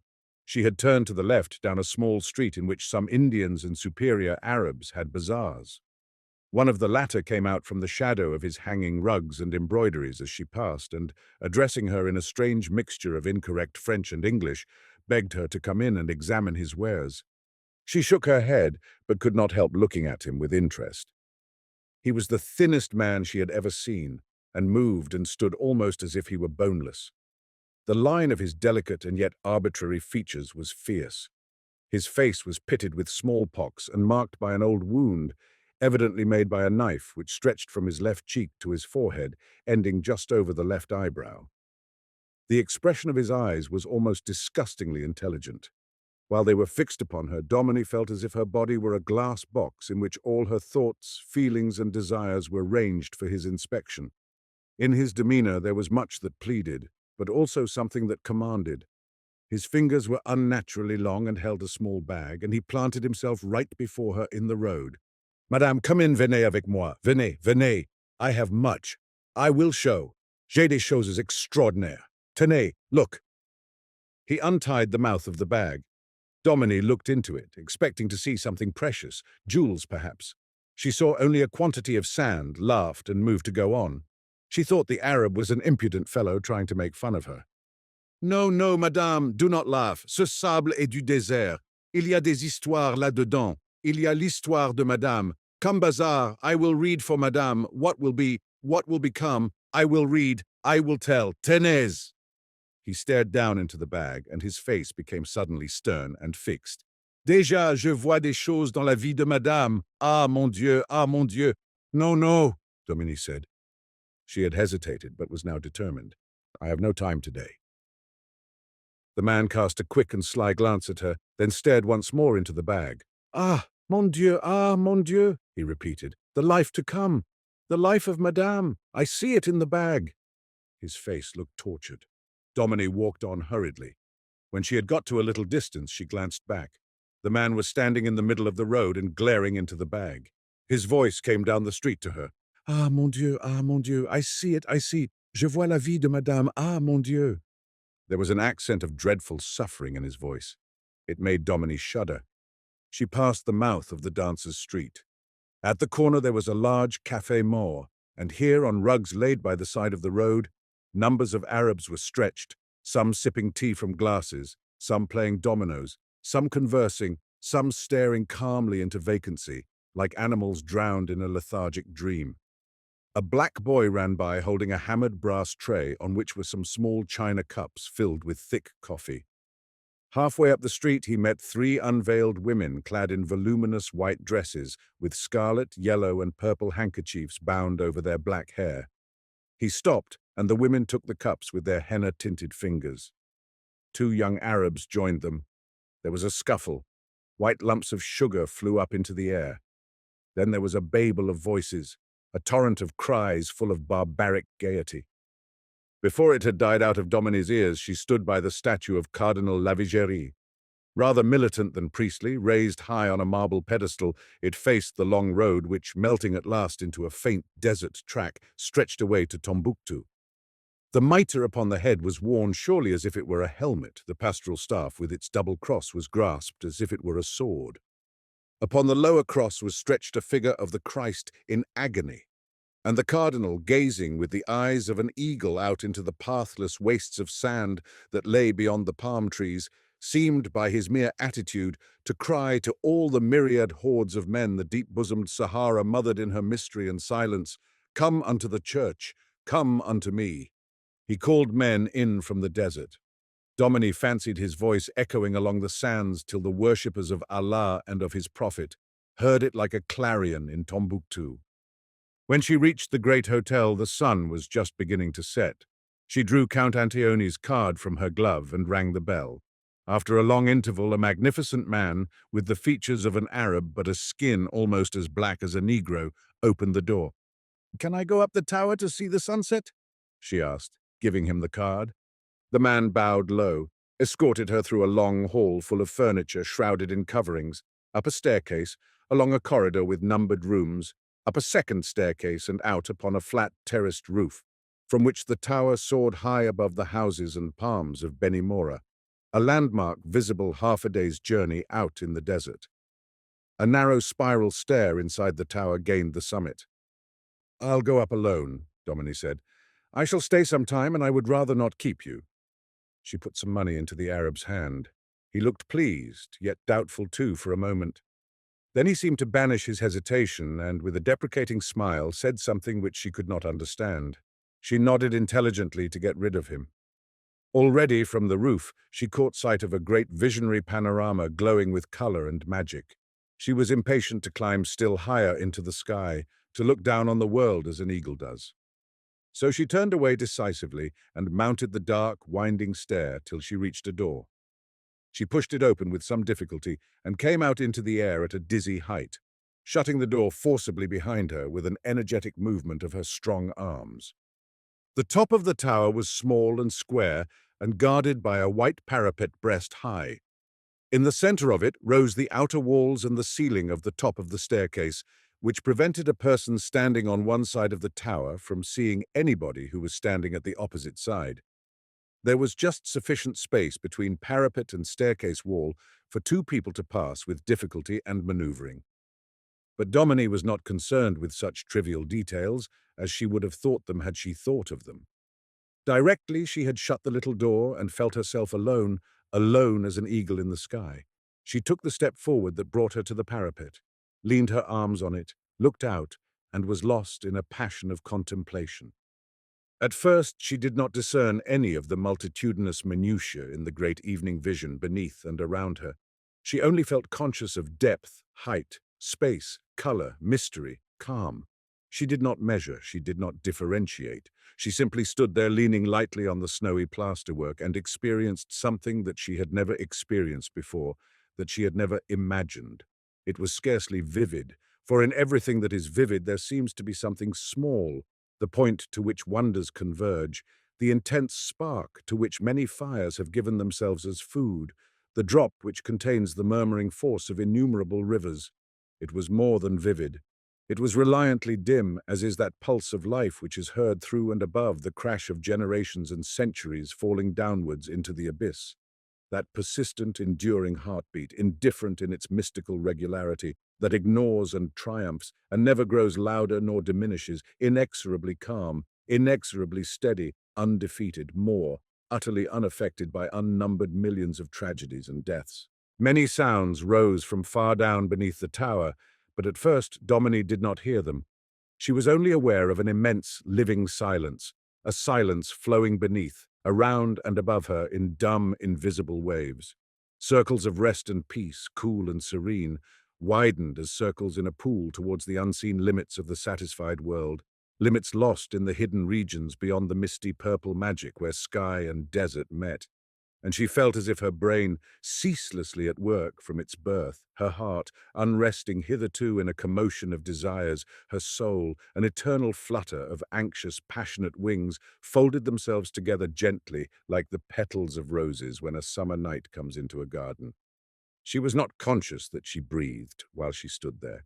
She thought her bosom ceased to rise and fall. The very blood dreamed in her veins as the light of evening dreamed in the blue. She knew the great pause that seems to divide some human lives in two, as the great gulf divided him who lay in Abraham's bosom from him who was shrouded in the veil of fire. Book 2, The Voice of Prayer. Chapter 7. The music of things from below stole up through the ethereal spaces to Domini without piercing her dream. But suddenly she started with a sense of pain so acute that it shook her body and set the pulses in her temples beating. She lifted her arms swiftly from the parapet and turned her head. She had heard a little grating noise which seemed to be near to her, enclosed with her on this height in the narrow space of the tower. Slight as it was, and short, already she no longer heard it. It had in an instant driven her out of heaven, as if it had been an angel with a flaming sword. She felt sure that there must be something alive with her at the tower summit, something which by a sudden movement had caused the little noise she had heard. What was it? When she turned her head, she could only see the outer wall of the staircase, a section of the narrow white space which surrounded it, an angle of the parapet and blue air. She listened, holding her breath and closing her two hands on the parapet, which was warm from the sun. Now, caught back to reality, she could hear faintly the sounds from below in Benimora, but they did not concern her, and she wished to shut them out from her ears. What did concern her was to know what was with her up in the sky. Had a bird alighted on the parapet and startled her by scratching at the plaster with its beak? Could a mouse have shuffled in the wall? Or was there a human being up there hidden from her by the masonry? This last supposition disturbed her almost absurdly for a moment. She was inclined to walk quickly round to the opposite side of the tower, but something stronger than her inclination, an imperious shyness, held her motionless. She had been carried so far away from the world that she felt unable to face the scrutiny of any world-bound creature. Having been in the transparent region of magic, it seemed to her as if her secret, the great secret of the absolutely true, the naked personality hidden in every human being, were set blazing in her eyes like some torch borne in a procession, just for that moment. The moment passed, she could look anyone fearlessly in the face, but not now, not yet. While she stood there, half turning round, she heard the sound again, and knew what caused it. A foot had shifted on the plaster floor. There was someone else then looking out over the desert. A sudden idea struck her. Probably it was Count Anteoni. He knew she was coming and might have decided to act once more as her cicerone. He had not heard her climbing the stairs, and having gone to the far side of the tower, was no doubt watching the sunset, lost in a dream as she had been. She resolved not to disturb him, if it was he. When he had dreamed enough, he must inevitably come round to where she was standing in order to gain the staircase. She would let him find her there. Less troubled now, but in an utterly changed mood, she turned, leaned once more on the parapet and looked over, this time observantly, prepared to note the details that, combined and veiled in the evening light of Africa, made the magic which had so instantly entranced her. She looked down into the village and could see its extent, precisely how it was placed in the Sahara, in what relation exactly it stood to the mountain ranges, to the palm groves and the arid sunburnt tracts where its life centered and where it tailed away into suburban edges, not unlike the ragged edges of worn garments, where it was idle and frivolous, where busy and sedulous. She realized for the first time that there were two distinct layers of life in Benimora, the life of the streets, courts, gardens, and marketplace, and above it the life of the roofs. Both were now spread out before her, and the latter, in its domestic intimacy, interested and charmed her. She saw upon the roofs the children playing with little dogs, goats, fowls, mothers in rags of gaudy colors stirring the barley for couscous, shredding vegetables, pounding coffee, stewing meat, plucking chickens, bending over bowls from which rose the steam of soup.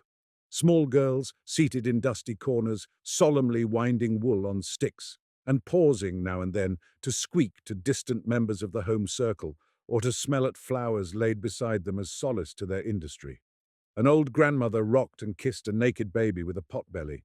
A big grey rat stole from a rubbish heap close by her, flitted across the sunlit space, and disappeared into a cranny. Pigeons circled above the home activities, delicate lovers of the air, wandered among the palm tops, returned and fearlessly alighted on the brown earth parapets, strutting hither and thither and making their perpetual characteristic motion of the head, half nod, half genuflection. Veiled girls promenaded to take the evening cool, folding their arms beneath their flowing draperies and chattering to one another in voices that Domini could not hear.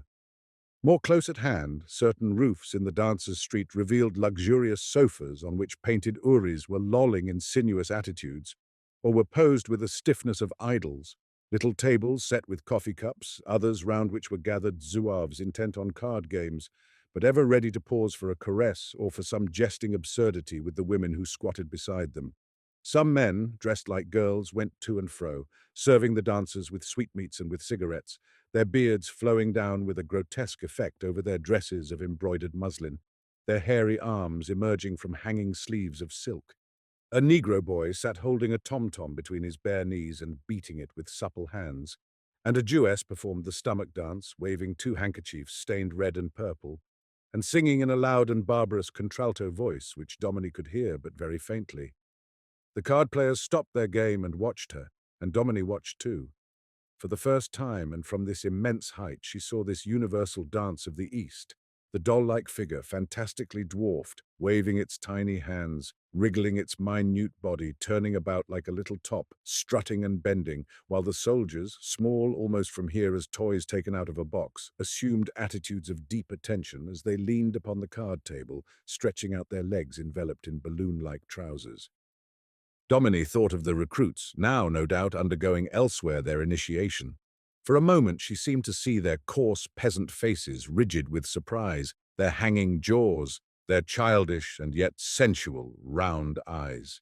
Notre Dame de la Garde must seem very far away from them now. With that thought she looked quickly away from the Jewess and the soldiers. She felt a sudden need of something more nearly in relation with her inner self.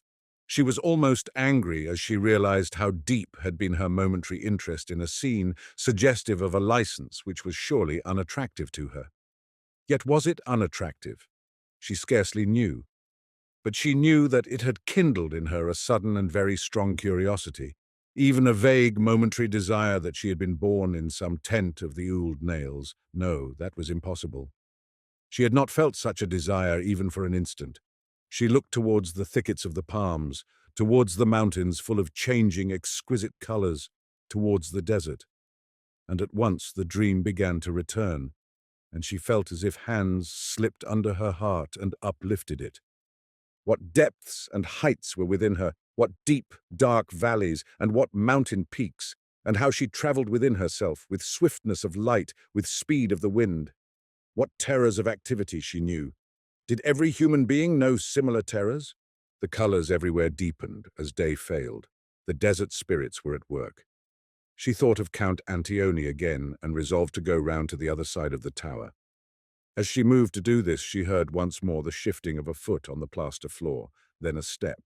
Evidently she had infected him with an intention similar to her own.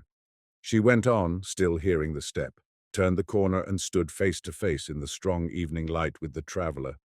Their bodies almost touched in the narrow space before they both stopped, startled. For a moment they stood still looking at each other, as people might look who have spoken together, who know something of each other's lives, who may like or dislike, wish to avoid or to draw near to each other, but who cannot pretend that they are complete strangers, wholly indifferent to each other. They met in the sky, almost as one bird may meet another on the wing, and to Domini, at any rate, it seemed as if the depth, height, space, color, mystery, and calm, yes, even the calm, which were above, around, and beneath them, had been placed there by hidden hands as a setting for their encounter, even as the abrupt pageant of the previous day, into which the train had emerged from the blackness of the tunnel, had surely been created as a frame for the face which had looked upon her as if out of the heart of the sun.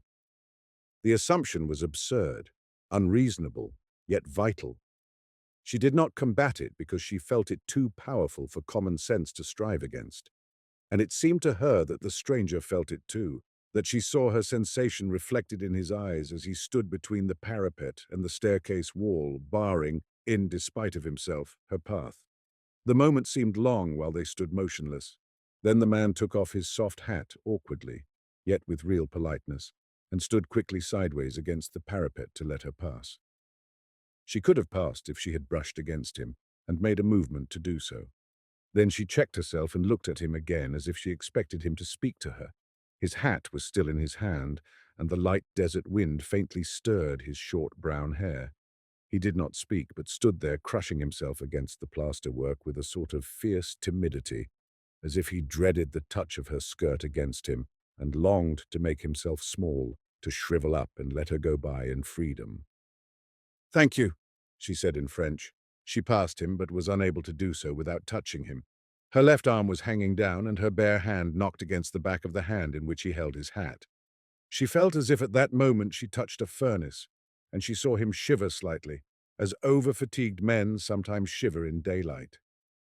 An extraordinary, almost motherly sensation of pity for him came over her. She did not know why. The intense heat of his hand, the shiver that ran over his body, his attitude as he shrank with a kind of timid yet ferocious politeness against the white wall, the expression in his eyes when their hands touched, a look she could not analyze, but which seemed to hold a mingling of wistfulness and repellence, as of a being stretching out arms for succor and crying at the same time, "Don't draw near to me, leave me to myself." Everything about him moved her. She felt that she was face to face with a solitariness of soul, such as she had never encountered before, a solitariness that was cruel, that was weighed down with agony. And directly she had passed the man and thanked him formally, she stopped with her usual decision of manner. She had abruptly made up her mind to talk to him. He was already moving to turn away. She spoke quickly and in French. "Isn't it wonderful here?" she said, and she made her voice rather loud and almost sharp to arrest his attention. He turned round swiftly, yet somehow reluctantly, looked at her anxiously, and seemed doubtful whether he would reply. After a silence that was short, but that seemed, and in such circumstances was, long, he answered in French, "Very wonderful, madame."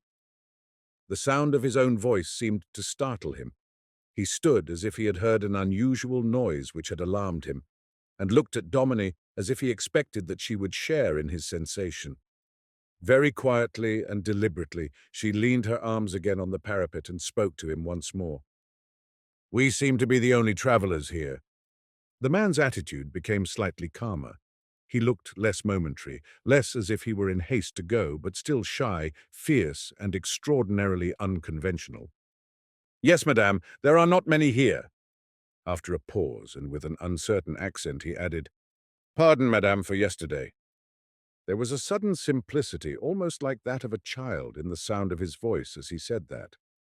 Domini knew at once that he alluded to the incident at the station of El Akbara, that he was trying to make amends. The way he did it touched her curiously.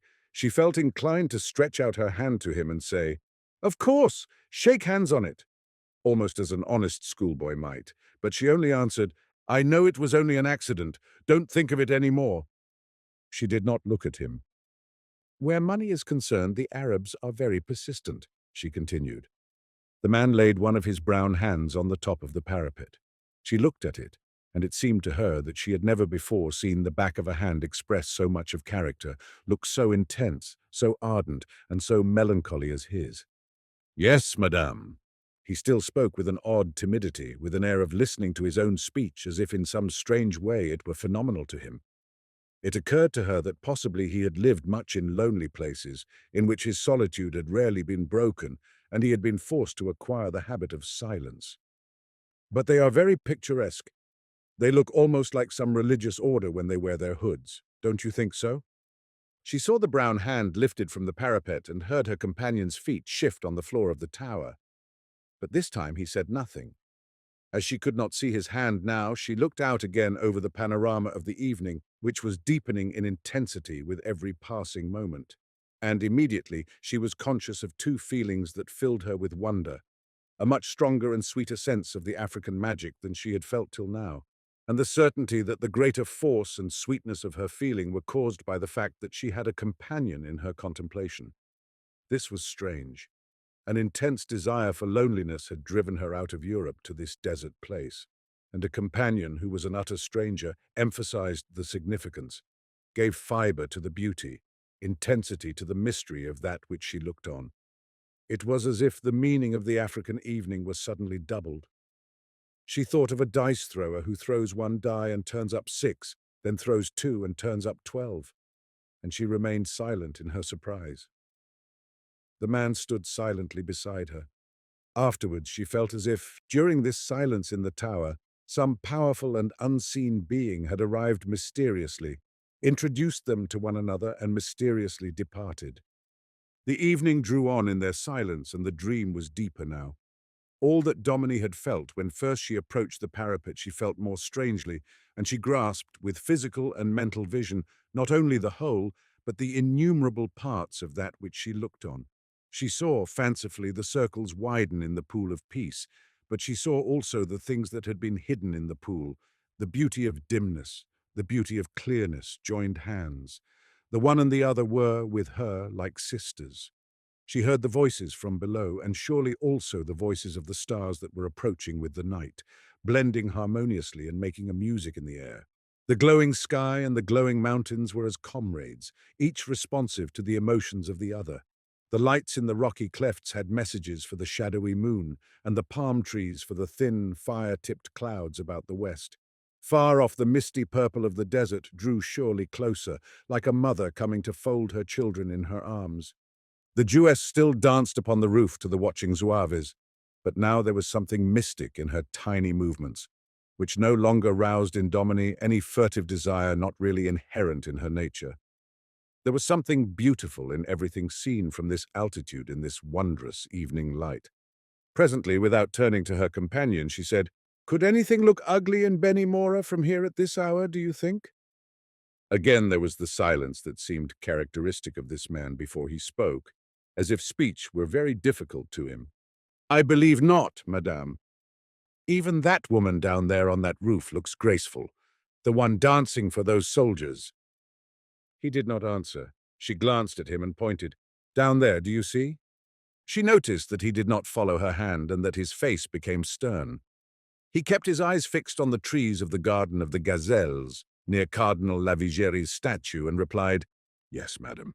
His manner made her think that perhaps he had seen the dance at close quarters, and that it was outrageous. For a moment she felt slightly uncomfortable, but determined not to let him remain under a false impression, she added carelessly, "I have never seen the dances of Africa. I dare say I should think them ugly enough if I were near, but from this height everything is transformed." "That is true, madame." There was an odd muttering sound in his voice which was deep and probably strong, but which he kept low. Domini thought it was the most male voice she had ever heard. It seemed to be full of sex, like his hands. Yet there was nothing coarse in either the one or the other. Everything about him was vital to a point that was so remarkable as to be not actually unnatural, but very near the unnatural. She glanced at him again. He was a big man, but very thin. Her experienced eyes of an athletic woman told her that he was capable of great and prolonged muscular exertion. He was big-boned and deep-chested and had nervous as well as muscular strength. The timidity in him was strange in such a man. What could it spring from? It was not like ordinary shyness, the gaucherie of a big, awkward lout unaccustomed to woman's society, but able to be at his ease and boisterous in the midst of a crowd of men. Domini thought that he would be timid even of men, yet it never struck her that he might be a coward, unmanly.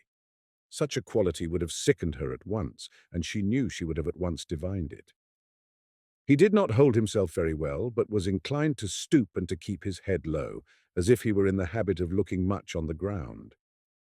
The idiosyncrasy was rather ugly and suggested melancholy to her, the melancholy of a man given to overmuch meditation and afraid to face the radiant wonder of life. She caught herself up at this last thought. She, thinking naturally that life was full of radiant wonder. Was she then so utterly transformed already by Benimora?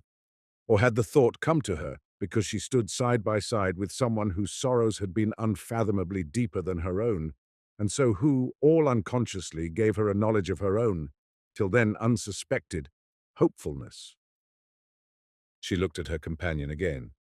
He seemed to have relinquished his intention of leaving her, and was standing quietly beside her, staring towards the desert, with his head slightly drooped forward. In one hand he held a thick stick. He had put his hat on again. His attitude was much calmer than it had been. Already he seemed more at ease with her. She was glad of that. She did not ask herself why. But the intense beauty of evening in this land and at this height made her wish enthusiastically that it could produce a happiness such as it created in her in everyone. Such beauty, with its voices, its colors, its lines of tree and leaf, of wall and mountain ridge, its mystery of shapes and movements, stillness and dreaming distance, its atmosphere of the far-off come near, chastened by journeying, fine with the unfamiliar, its solemn changes towards the impenetrable night, was too large a thing and fraught with too much tender and lovable invention to be worshipped in any selfishness. It made her feel as if she could gladly be a martyr for unseen human beings, as if sacrifice would be an easy thing if made for those to whom such beauty would appeal. Brotherhood rose up and cried in her, as it surely sang in the sunset, in the mountains, the palm groves and the desert.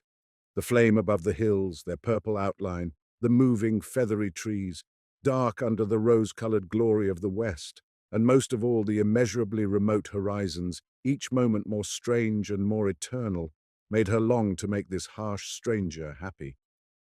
"One ought to find happiness here," she said to him very simply. She saw his hand strain itself round the wood of his stick. "Why?" he said. He turned right round to her and looked at her with a sort of anger. "Why should you suppose so?" he added, speaking quite quickly and without his former uneasiness and consciousness. "Because it is so beautiful and so calm." "Calm," he said. "Here." There was a sound of passionate surprise in his voice. Domini was startled. She felt as if she were fighting, and must fight hard if she were not to be beaten to the dust. But when she looked at him, she could find no weapons. She said nothing. In a moment he spoke again. "You find calm here," he said slowly. "Yes, I see." His head dropped lower, and his face hardened as he looked over the edge of the parapet to the village, the blue desert.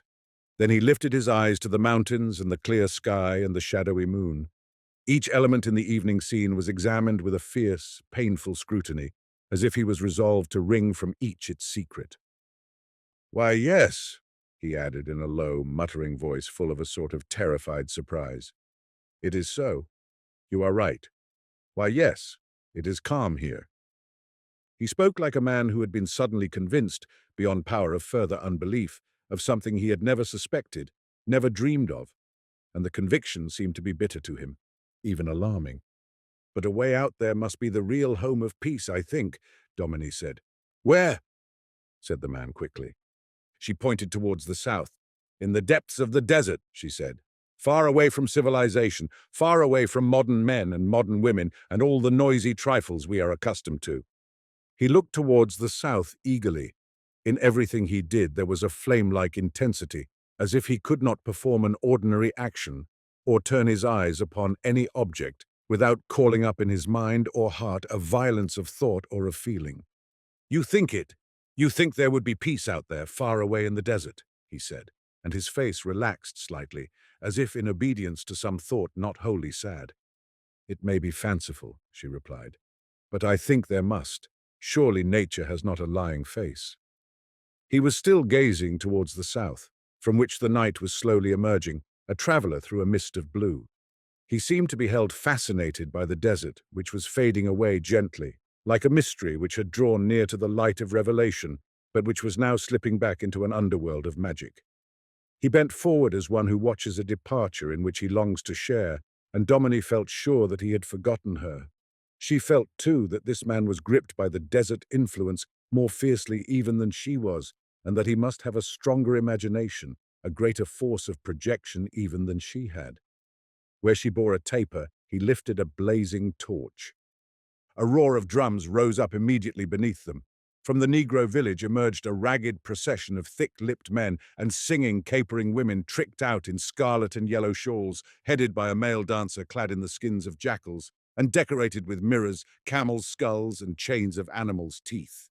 He shouted and leaped, rolled his bulging eyes, and protruded a fluttering tongue. The dust curled up round his stamping naked feet. "Ya Allah! Ya Allah!" The howling chorus came up to the tower with a clash of enormous castanets and of poles beaten rhythmically together. "Yee, yee, yee, yee!"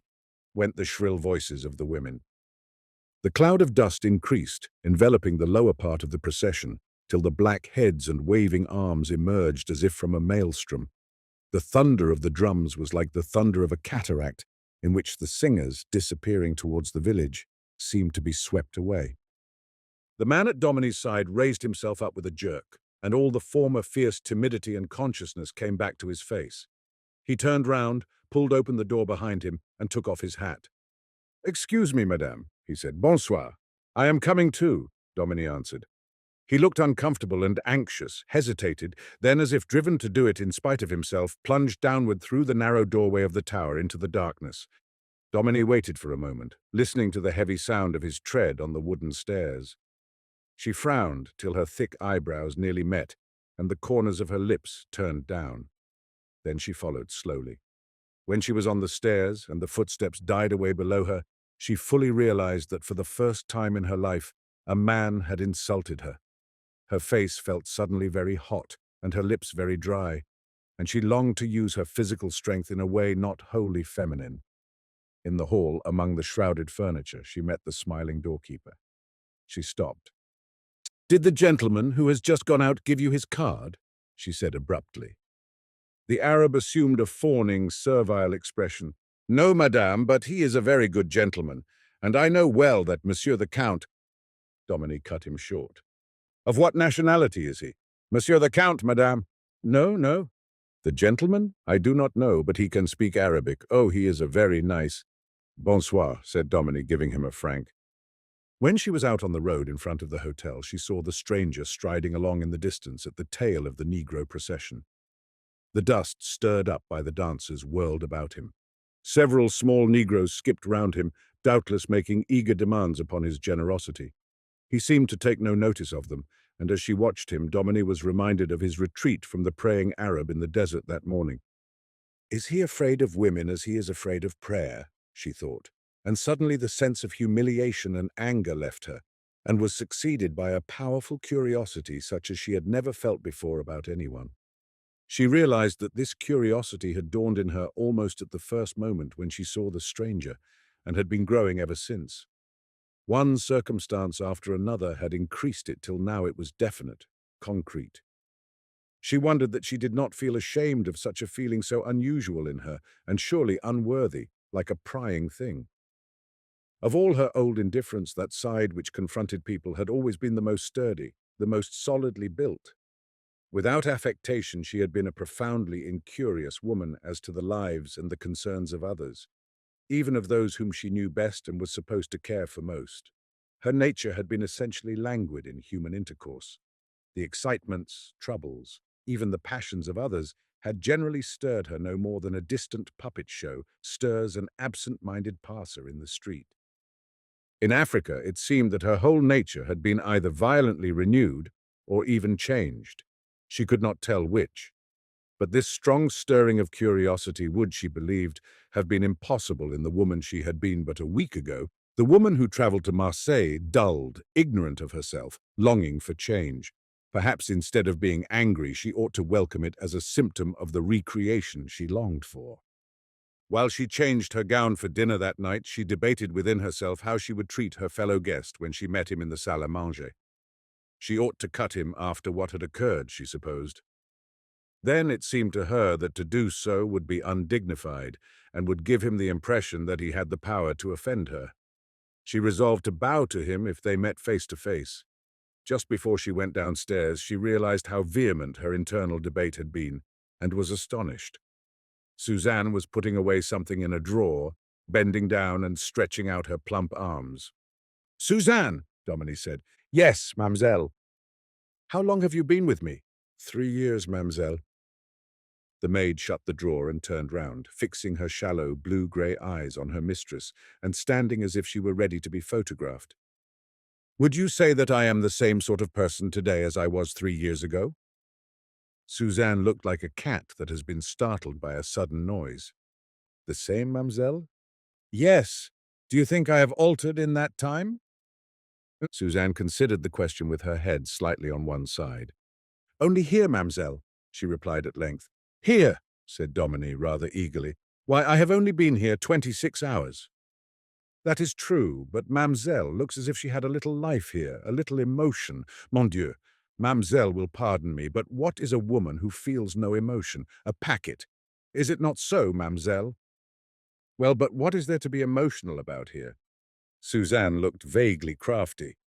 "Who knows, mademoiselle? Who can say? Mon Dieu, this village is dull, but it is odd. No band plays. There are no shops for a girl to look into. There is nothing chic except the costumes of the zouave, but one cannot deny that it is odd.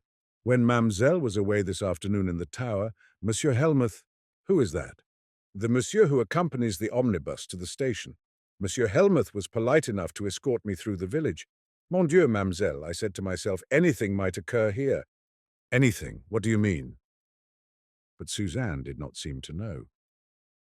She only made her figure look more tense than ever, tucked in her round little chin, which was dimpled and unmeaning, and said, Who knows, mademoiselle?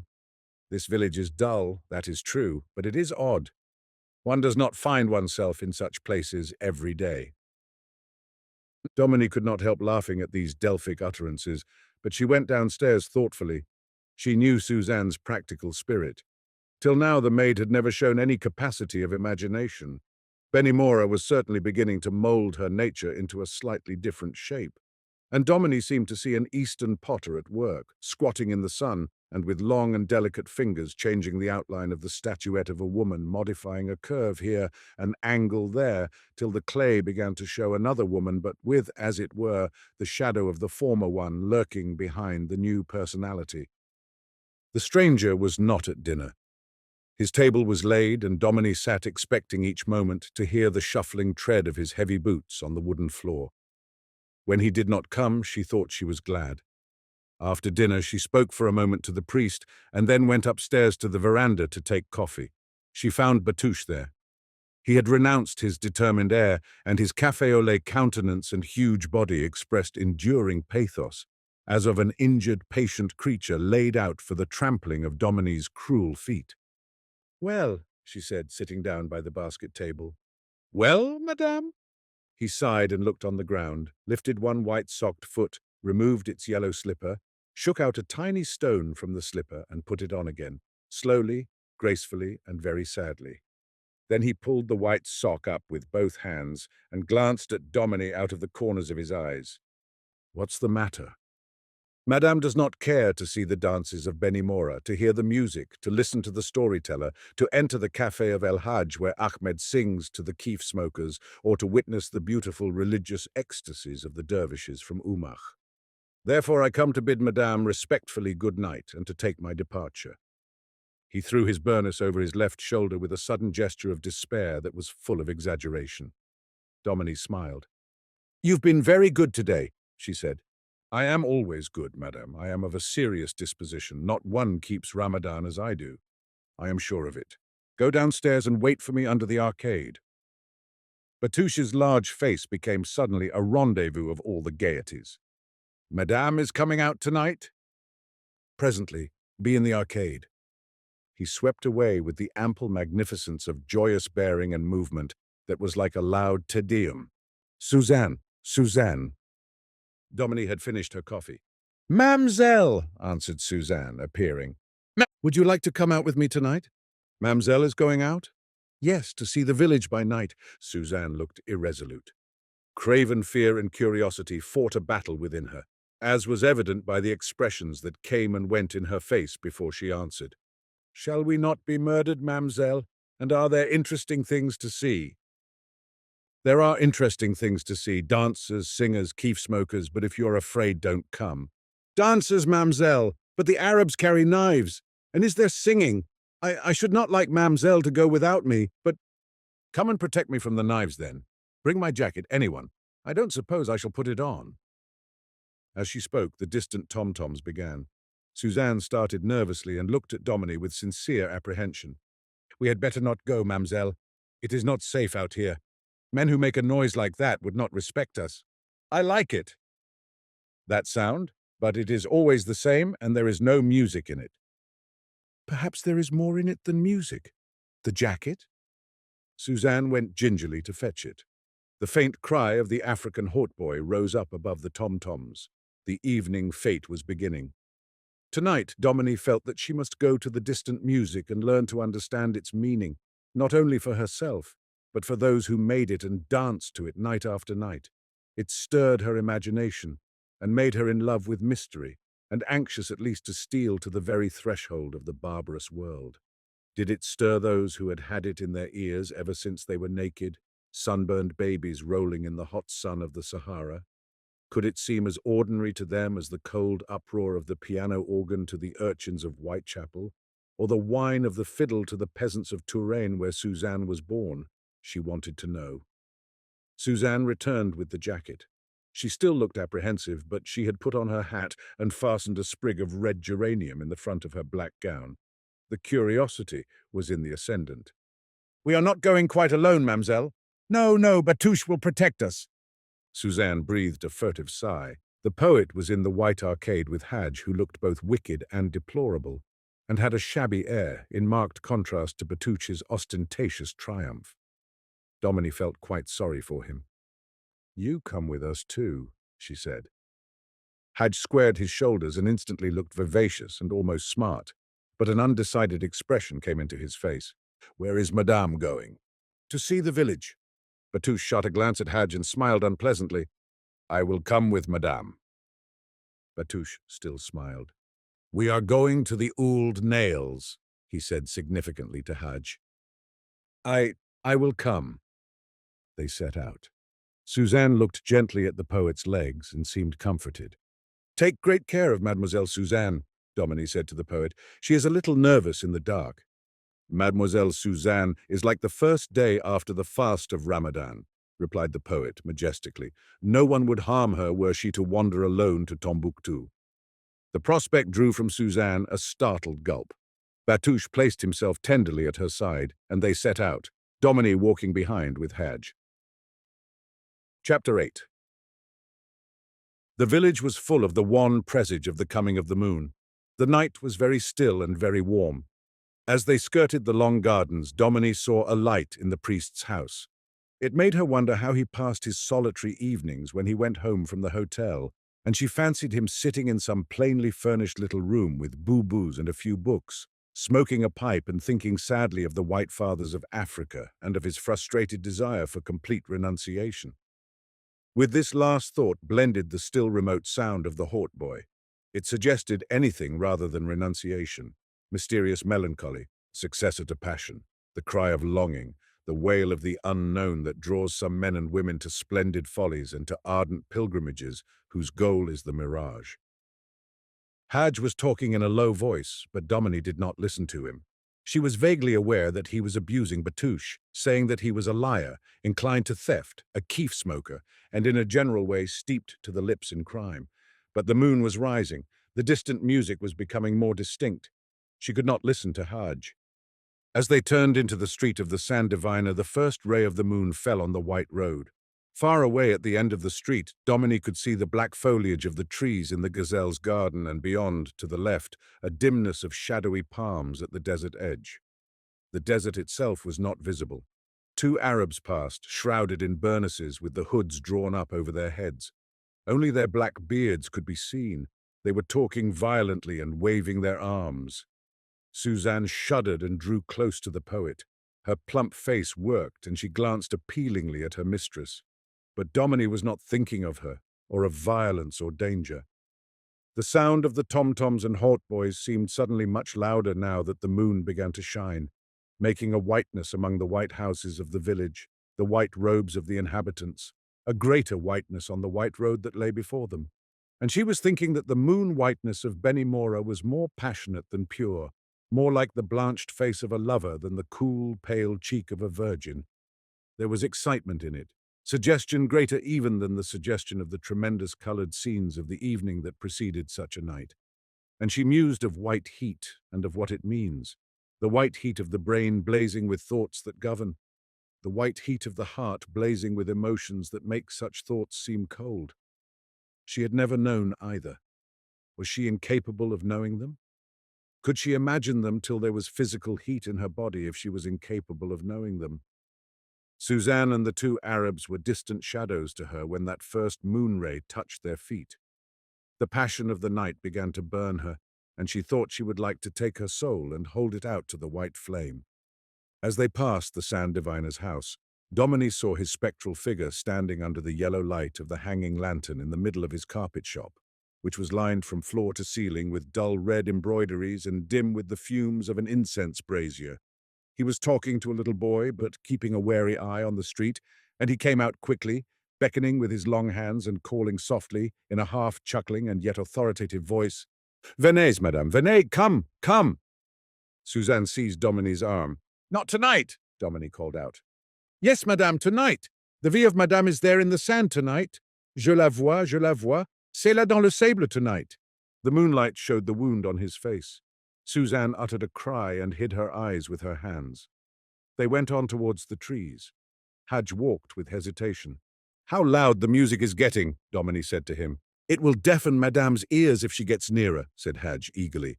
"And the dancers are not for Madame. For the Arabs, yes, but for a great lady of the most respectable England. Madame will be red with disgust, with anger. Madame will have mal au cœur." Batouche began to look like an idol on whose large face the artificer had carved an expression of savage ferocity. "Madame is my client," he said fiercely. "Madame trusts in me." Hadj laughed with a snarl. "He who smokes the keef is like a Mahari with a swollen tongue," he rejoined. The poet looked as if he were going to spring upon his cousin, but he restrained himself, and a slow, malignant smile curled about his thick lips like a snake. "I shall show to Madame a dancer who is modest, who is beautiful, Hajj ben Ibrahim," he said softly. "Fatma is sick," said Hajj quickly. "It will not be Fatma." Hajj began suddenly to gesticulate with his thin, delicate hands and to look fiercely excited. "Halima is at the Fontaine Chaude," he cried. "Keltoum will be there. She will not. Her foot is sick. She cannot dance. For a week she will not dance. I know it." "And Irina? Is she sick? Is she at the Hammam Salahin?" Hajj's countenance fell. He looked at his cousin sideways, always showing his teeth. "Do you not know, Hajj ben Ibrahim?" "Anama audimanek ullek," growled Hajj in his throat. "I have nothing to say to you." They had reached the end of the little street. The whiteness of the great road which stretched straight through the oasis into the desert lay before them, with the statue of Cardinal Lavigerie staring down it in the night. At right angles was the street of the dancers, narrow, bounded with the low white houses of the Aulds, twinkling with starry lights, humming with voices, throbbing with the clashing music that poured from the rival cafes Mores, thronged with the white figures of the desert men, strolling slowly, softly as panthers up and down. The moonlight was growing brighter, as if invisible hands began to fan the white flame of passion which lit up Benimora. A patrol of tirailleurs indigenes passed by going up the street, in yellow and blue uniforms, turbans and white gaiters, their rifles over their broad shoulders. The faint tramp of their marching feet was just audible on the sandy road.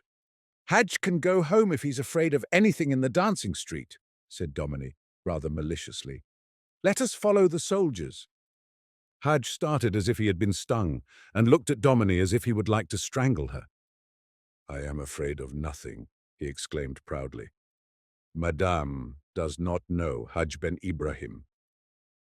Batouche laughed soundlessly, shaking his great shoulders. It was evident that he had divined his cousin's wish to supplant him and was busily taking his revenge. Domini was amused, and as they went slowly up the street in the wake of the soldiers, she said, "Do you often come here at night, Hajj ben Ibrahim?" "Oh, yes, madame, when I am alone." "But with ladies?" "You were here last night, weren't you, with the traveller from the hotel?" "No, madame. The monsieur of the hotel preferred to visit the café of the storyteller, which is far more interesting. If madame will permit me to take her—" But this last assault was too much for the poet's philosophy. He suddenly threw off all pretense of graceful calm and poured out upon Hadj a torrent of vehement Arabic, accompanying it with passionate gestures which filled Suzanne with horror and Domini with secret delight. She liked this abrupt unveiling of the raw. There had always lurked in her an audacity, a quick spirit of adventure more boyish than feminine. She had reached the age of 32 without ever gratifying it, or even fully realizing how much she longed to gratify it. But now she began to understand it, and to feel that it was imperious. "I have a barbarian in me," she thought. "Batouche!" she said sharply. The poet turned a distorted face to her. "Madame, that will do. Take us to the dancing house." Batouche shot a last ferocious glance at Hadj, and they went on into the crowd of strolling men.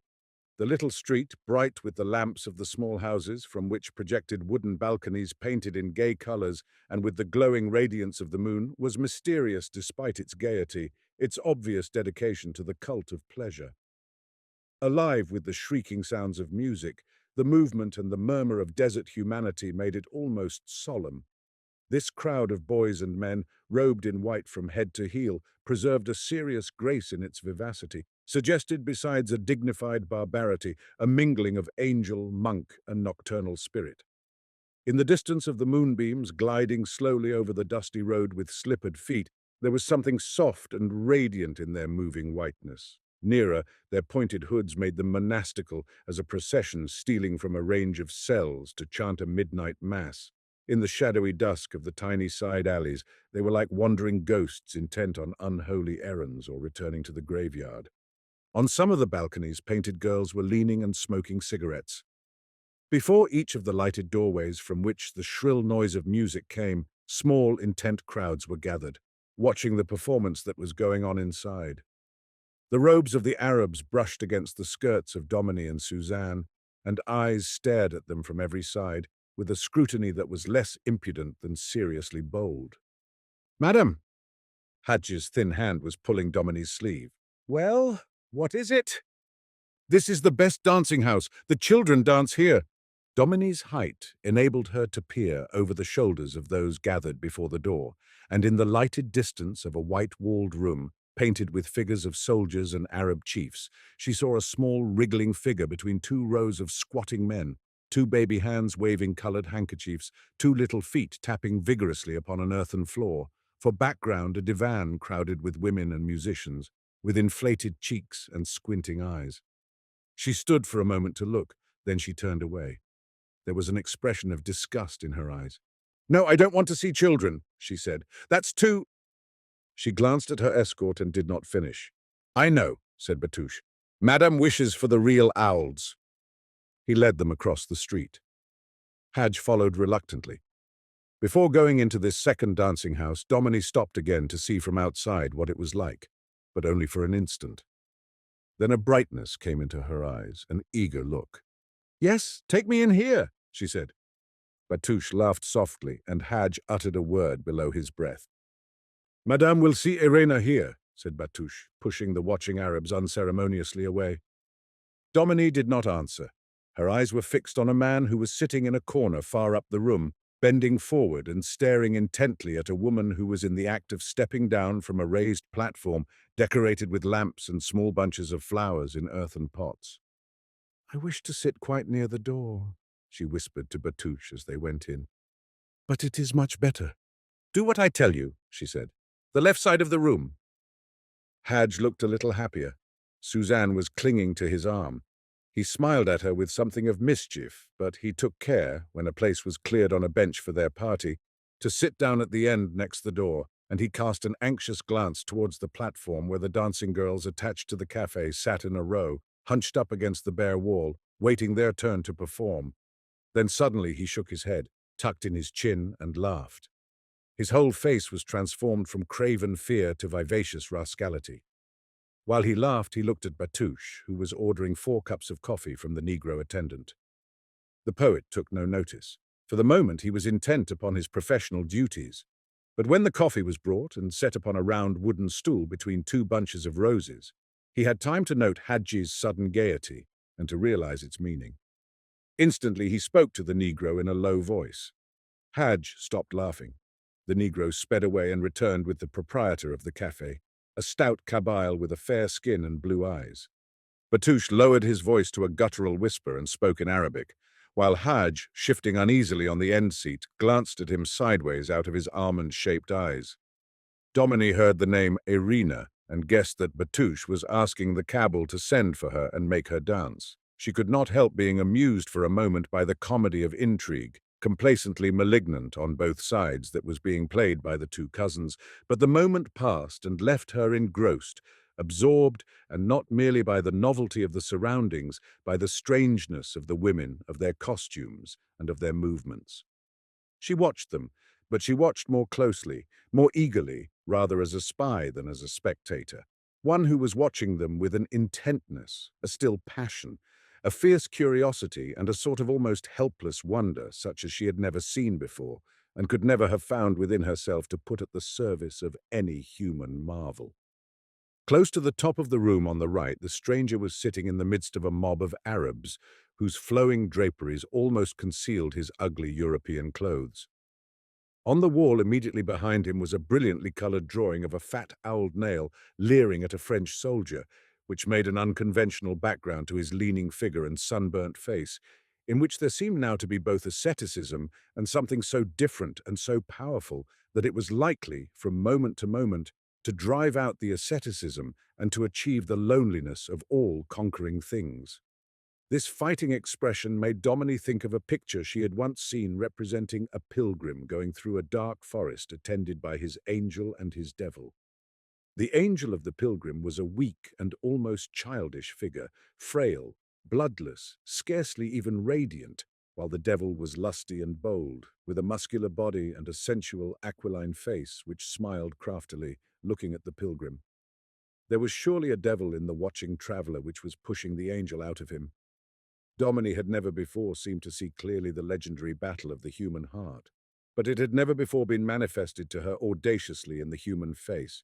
All around the Arabs sat, motionless and at ease, gazing on the curious dance of which they never tire, a dance which has some ingenuity, much sensuality and provocation, but little beauty and little mystery, unless, as happens now and then, an idol-like woman of the south, with all the enigma of the distant desert in her coal-tinted eyes, dances it with the sultry gloom of a half-awakened sphinx, and makes of it a barbarous manifestation of the nature that lies hidden in the heart of the sun, a silent cry uttered by a savage body born in a savage land.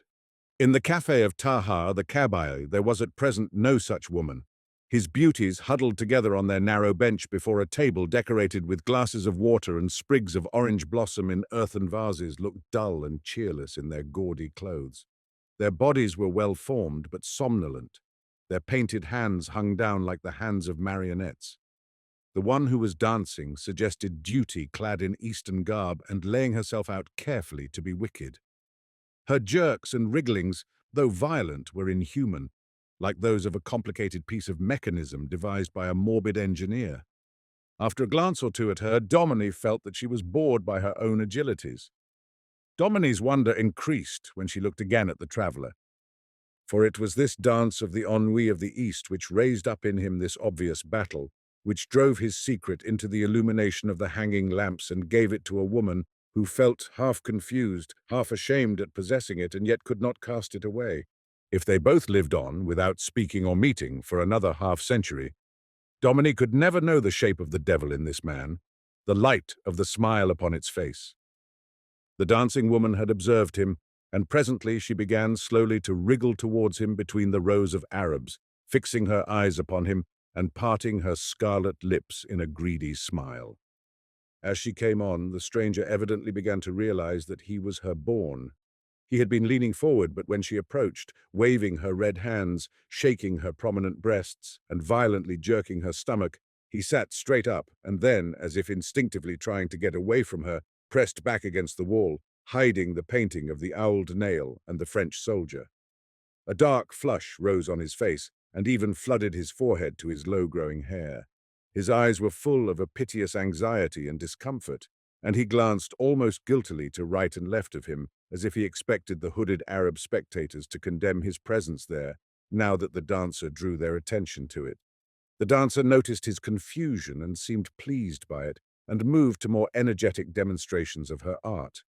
She lifted her arms above her head, half-closed her eyes, assumed an expression of languid ecstasy, and slowly shuddered. Then, bending backward, she nearly touched the floor, swung round, still bending, and showed the long curve of her bare throat to the stranger, while the girls, huddled on the bench by the musicians, suddenly roused themselves and joined their voices in a shrill and prolonged twitter. The Arabs did not smile, but the deepness of their attention seemed to increase like a cloud growing darker.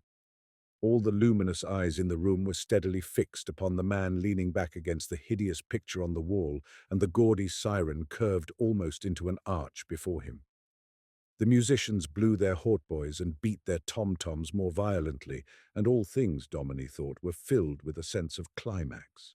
She felt as if the room, all the inanimate objects, and all the animate figures in it, were instruments of an orchestra, and as if each individual instrument was contributing to a slow and great and irresistible crescendo. The stranger took his part with the rest, but against his will, and as if under some terrible compulsion. His face was scarlet now, and his shining eyes looked down on the dancer's throat and breast with a mingling of eagerness and horror. Slowly she raised herself, turned, bent forwards quivering, and presented her face to him, while the women twittered once more in chorus. He still stared at her without moving. The hautboy players prolonged a wailing note, and the tom-toms gave forth a fierce and dull murmur, almost like a death roll. "She wants him to give her money," Batouche whispered to Domini. "Why does not he give her money?" Evidently the stranger did not understand what was expected of him. The music changed again to a shrieking tune. The dancer drew back, did a few more steps, jerked her stomach with fury, stamped her feet on the floor. Then once more she shuddered slowly, half closed her eyes, glided close to the stranger, and falling down deliberately laid her head on his knees, while again the women twittered, and the long note of the hautboys went through the room like a scream of interrogation. Domini grew hot as she saw the look that came into the stranger's face when the woman touched his knees. "Go and tell him it's money she wants," she whispered to Batouche. "Go and tell him." Batouche got up, but at this moment a roguish Arab boy who sat by the stranger laughingly spoke to him, pointing to the woman. The stranger thrust his hand into his pocket, found a coin, and, directed by the roguish youth, stuck it upon the dancer's greasy forehead. At once she sprang to her feet. The women twittered, the music burst into a triumphant melody, and through the room there went a stir. Almost everyone in it moved simultaneously. One man raised his hand to his hood and settled it over his forehead. Another put his cigarette to his lips. Another picked up his coffee cup. A fourth, who was holding a flower, lifted it to his nose and smelt it. No one remained quite still. With the stranger's action, a strain had been removed, a mental tension abruptly loosened, a sense of care let free in the room. Domini felt it acutely. The last few minutes had been painful to her. She sighed with relief at the cessation of another's agony. For the stranger had certainly, from shyness or whatever cause, been in agony while the dancer kept her head upon his knees. His angel had been in fear, perhaps, while his devil— But Domini tried resolutely to turn her thoughts from the smiling face. After pressing the money on the girl's forehead, the man made a movement as if he meant to leave the room, but once again the curious indecision which Domini had observed in him before cut his action, as it were, in two, leaving it half-finished. As the dancer, turning, wriggled slowly to the platform, he buttoned up his jacket with a sort of hasty resolution, pulled it down with a jerk, glanced swiftly round and rose to his feet. Domini kept her eyes on him, and perhaps they drew his, for just as he was about to step into the narrow aisle that led to the door, he saw her. Instantly he sat down again, turned so that she could only see part of his face, unbuttoned his jacket, took out some matches, and busied himself in lighting a cigarette. She knew he had felt her concentration on him and was angry with herself. Had she really a spy in her? Was she capable of being vulgarly curious about a man? A sudden movement of Hadj drew her attention. His face was distorted by an expression that seemed half angry, half fearful. Batouche was smiling seraphically as he gazed towards the platform. Suzanne, with a pinched-up mouth, was looking virginally at her lap. Her whole attitude showed her consciousness of the many blazing eyes that were intently staring at her. The stomach dance which she had just been watching had amazed her so much that she felt as if she were the only respectable woman in the world, and as if no one would suppose it unless she hung out banners white as the walls of Benimora's houses. She strove to do so, and meanwhile, from time to time, cast sideway glances towards the platform to see whether another stomach dance was preparing. She did not see Hadj's excitement or the poet's malignant satisfaction, but she, with Domini, saw a small door behind the platform open, and the stout Kabyle appear, followed by a girl who was robed in gold tissue and decorated with cascades of golden coins. Domini guessed at once that this was Irina, the returned exile who wished to kill Hadj, and she was glad that a new incident had occurred to switch off the general attention from the stranger. Irina was evidently a favorite. There was a grave movement as she came in, a white undulation as all the shrouded forms bent slightly forward in her direction. Only Hadj caught his burnous round him with his thin fingers, dropped his chin, shook his hood down upon his forehead, leaned back against the wall, and curling his legs under him seemed to fall asleep. But beneath his brown lids and long black lashes, his furtive eyes followed every movement of the girl in the sparkling robe. She came in slowly and languidly, with a heavy and cross expression upon her face, which was thin to emaciation and painted white, with scarlet lips and darkened eyes and eyebrows. Her features were narrow and pointed. Her bones were tiny, and her body was so slender, her waist so small, that with her flat breast and meager shoulders, she looked almost like a stick crowned with a human face and hung with brilliant draperies. Her hair, which was thick and dark brown, was elaborately braided and covered with a yellow silk handkerchief. Domini thought she looked consumptive and was bitterly disappointed in her appearance. For some unknown reason, she had expected the woman who wished to kill Hajj, and who obviously inspired him with fear, to be a magnificent and glowing desert beauty. This woman might be violent. She looked weary, anemic, and as if she wished to go to bed, and Domini's contempt for Hajj increased as she looked at her. To be afraid of a thin, tired, sleepy creature such as that was too pitiful. But Hajj did not seem to think so. He had pulled his hood still further forward, and was now merely a bundle concealed in the shade of Suzanne. Irina stepped onto the platform, pushed the girl who sat at the end of the bench till she moved up higher, sat down in the vacant place, drank some water out of the glass nearest to her, and then remained quite still staring at the floor, utterly indifferent to the Arabs who were devouring her with their eyes. No doubt the eyes of men had devoured her ever since she could remember. It was obvious that they meant nothing to her, that they did not even for an instant disturb the current of her dreary thoughts. Another girl was dancing, a stout Oriental Jewess with a thick hooked nose, large lips and bulging eyes that looked as if they had been newly scoured with emery powder.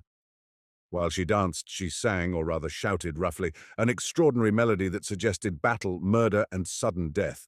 Careless of onlookers, she sometimes scratched her head or rubbed her nose without ceasing her contortions. Domini guessed that this was the girl whom she had seen from the tower dancing upon the roof in the sunset. Distance and light had indeed transformed her. Under the lamps she was the embodiment of all that was coarse and greasy. Even the pitiful slenderness of Irina seemed attractive when compared with her billowing charms, which she kept in a continual commotion that was almost terrifying. "Hajj is nearly dead with fear," whispered Batouche complacently. Domini's lips curled. "Does not Madame think Irina beautiful as the moon on the waters of the Oued Benimora?" "Indeed I don't," she replied bluntly. "And I think a man who can be afraid of such a little thing must be afraid of the children in the street." "Little! But Irina is tall as a female palm in Orlana." "Tall." Domini looked at her again more carefully, and saw that Batouche spoke the truth. Irina was unusually tall, but her excessive narrowness, her tiny bones, and the delicate way in which she held herself deceived the eye and gave her a little appearance. "So she is, but who could be afraid of her? Why, I could pick her up and throw her over that moon of yours." "Madame is strong. Madame is like the lioness. But Irina is the most terrible girl in all Benimora if she loves or if she is angry, the most terrible in all the Sahara." Domini laughed. "Madame does not know her," said Batouche imperturbably. "But Madame can ask the Arabs. Many of the dancers of Benimora are murdered, each season 2 or 3, but no man would try to murder Irina. No man would dare." The poet's calm and unimpassioned way of alluding to the most horrible crimes as if they were perfectly natural, and in no way to be condemned or wondered at, amazed Domini even more than his statement about Irina. "Why do they murder the dancers?" she asked quickly. "For their jewels. At night, in those little rooms with the balconies which Madame has seen, it is easy. You enter in to sleep there. You close your eyes, you breathe gently and a little loud. The woman hears. She is not afraid. She sleeps. She dreams. Her throat is like that." He threw back his head, exposing his great neck. "Just before dawn, you draw your knife from your burnous. You bend down. You cut the throat without noise. You take the jewels, the money from the box by the bed. You go down quietly with bare feet. No one is on the stair. You unbar the door, and there before you is the great hiding place." "The great hiding place? The desert, Madame?" He sipped his coffee. Domini looked at him, fascinated. Suzanne shivered. She had been listening. The loud contralto cry of the Jewess rose up, with its suggestion of violence and of rough indifference, and Domini repeated softly, "The great hiding place." With every moment in Benimora, the desert seemed to become more full of meaning, of variety, of mystery, of terror. Was it everything? The garden of God, the great hiding place of murderers. She had called it on the tower the home of peace. In the gorge of El Akbara, ere he prayed, Batouche had spoken of it as a vast realm of forgetfulness, where the load of memory slips from the weary shoulders and vanishes into the soft gulf of the sands. But was it everything then? And if it was so much to her already, in a night and a day, what would it be when she knew it? What would it be to her after many nights and many days? She began to feel a sort of terror mingled with the most extraordinary attraction she had ever known. Hadj crouched right back against the wall. The voice of the Jewess ceased in a shout. The hautboys stopped playing. Only the tom-toms roared. "Hadj can be happy now," observed Batouche in a voice of almost satisfaction, "for Irina is going to dance. Look, there is the little Milaud bringing her the daggers." An Arab boy with a beautiful face and a very dark skin slipped onto the platform with two long, pointed knives in his hand. He laid them on the table before Irina, between the bouquets of orange blossom, jumped lightly down and disappeared. Directly the knives touched the table, the hautboy players blew a terrific blast, and then, swelling the note, till it seemed as if they must burst both themselves and their instruments, swung into a tremendous and magnificent tune, a tune tingling with barbarity, yet such as a European could have sung or written down. In an instant it gripped Domini and excited her till she could hardly breathe. It poured fire into her veins and set fire about her heart. It was triumphant as a great song after war in a wild land, cruel, vengeful, but so strong and so passionately joyous that it made the eyes shine and the blood leap, and the spirit rise up and clamour within the body. Clamour for utter liberty, for action, for wide fields in which to roam, for long days and nights of glory and of love, for intense hours of emotion and of life lived with exultant desperation.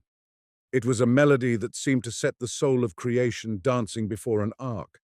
The tom-toms accompanied it with an irregular but rhythmical roar, which Domini thought was like the deep-voiced shouting of squadrons of fighting men. Irina looked wearily at the knives. Her expression had not changed, and Domini was amazed at her indifference. The eyes of everyone in the room were fixed upon her. Even Suzanne began to be less virginal in appearance under the influence of this desert song of triumph. Domini did not let her eyes stray any more towards the stranger. For the moment, indeed, she had forgotten him. Her attention was fastened upon the thin, consumptive-looking creature who was staring at the two knives laid upon the table. When the great tune had been played right through once, and a passionate roll of tom-toms announced its repetition, Irina suddenly shot out her tiny arms, brought her hands down on the knives, seized them, and sprang to her feet. She had passed from lassitude to vivid energy with an abruptness that was almost demoniacal, and to an energy with which both mind and body seemed to blaze. Then, as the hautboys screamed out the tune once more, she held the knives above her head and danced. Irina was not an old nail. She was a Kabyle woman born in the mountains of Jurjura, not far from the village of Tamuda. As a child, she had lived in one of those chimneyless and windowless mud cottages with red-tiled roofs which are so characteristic a feature of La Grande Kabylie. She had climbed barefoot the savage hills, or descended into the gorges yellow with the broom plant, and dipped her brown toes in the waters of the Sebao. How had she drifted so far from the sharp spurs of her native hills, and from the ruddy-haired, blue-eyed people of her tribe? Possibly she had sinned, as the Kabyle women often sin, and fled from the wrath that she would understand, and that all her fierce bravery could not hope to conquer. Or perhaps with her Kabyle blood, itself a brew composed of various strains, Greek, Roman, as well as Berber, were mingling some drops drawn from desert sources, which had manifested themselves physically in her dark hair, mentally in a nomadic instinct which had forbidden her to rest among the beauties of Eight Waganoun, whose legendary charm she did not possess. There was the look of an exile in her face, a weariness that dreamed, perhaps, of distant things. But now that she danced that fled, and the gleam of flame-lit steel was in her eyes. Tangled and vital impressions came to Domini as she watched.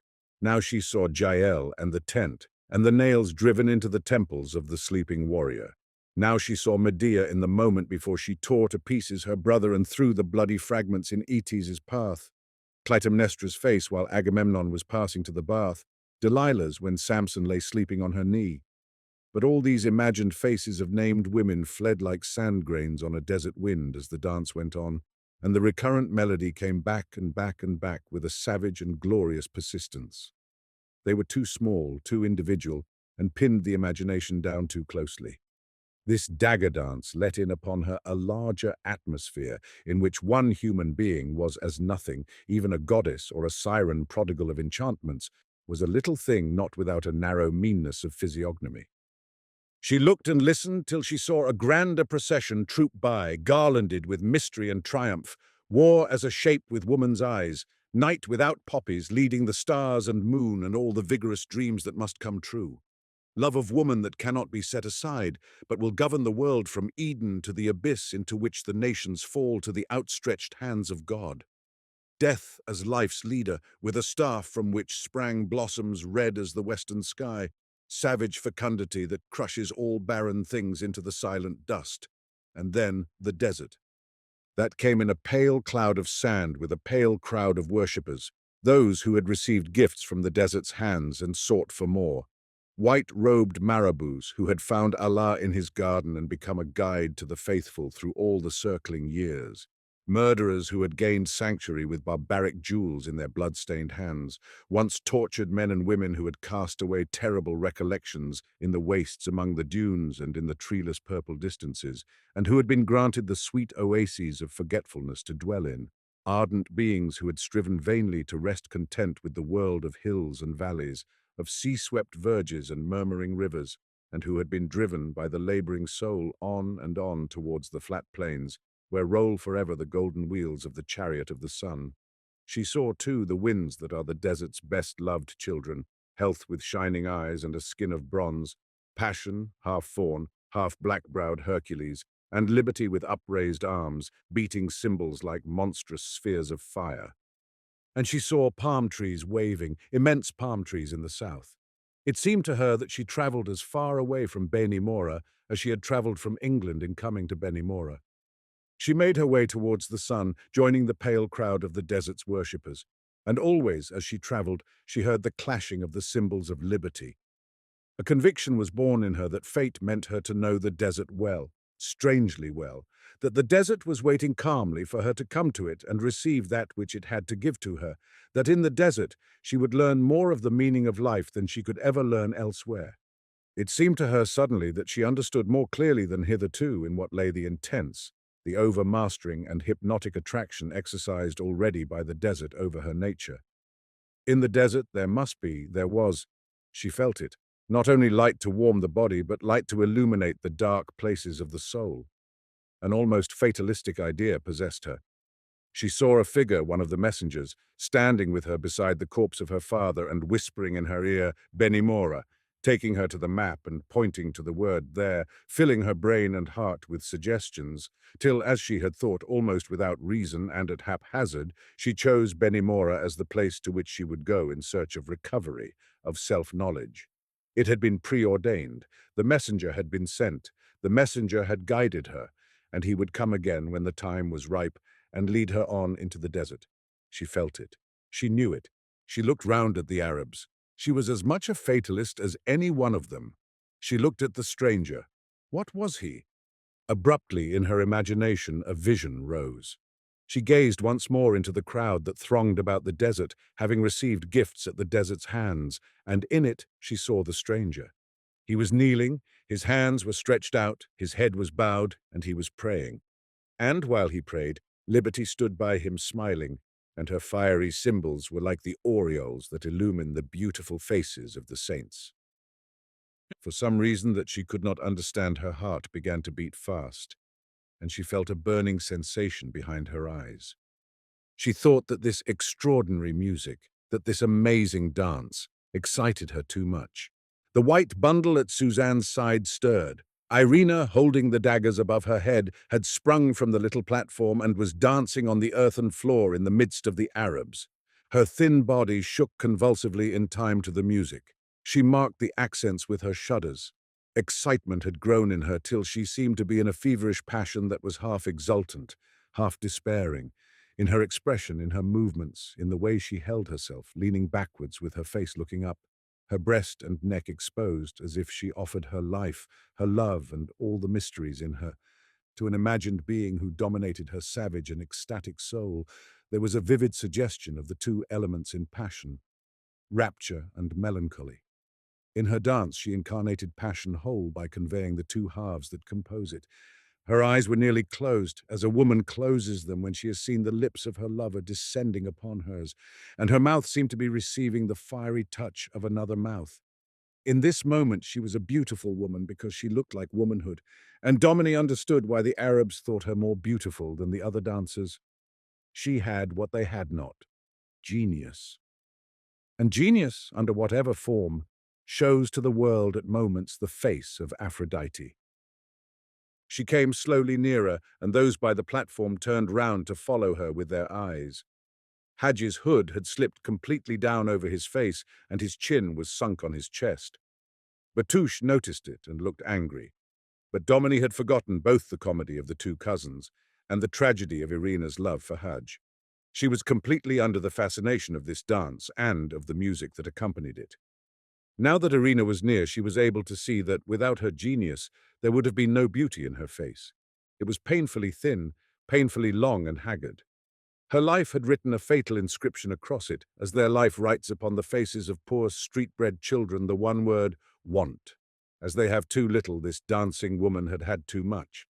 The sparkle of her robe of gold tissue covered with golden coins was strong in the lamplight. Domini looked at it and at the two sharp knives above her head, looked at her violent, shuddering movements, and shuddered too, thinking of Batouche's story of murdered dancers. It was dangerous to have too much in Benimora. Irina was quite close now. She seemed so wrapped in the ecstasy of the dance that it did not occur to Domini at first that she was imitating the old nail who had laid her greasy head upon the stranger's knees. The abandonment of her performance was so great that it was difficult to remember its money value to her and to Tahar, the fair Kabyle. Only when she was actually opposite to them and stayed there, still performing her shuddering dance, still holding the daggers above her head, did Domini realize that those half-closed, passionate eyes had marked the stranger woman, and that she must add one to the stream of golden coins.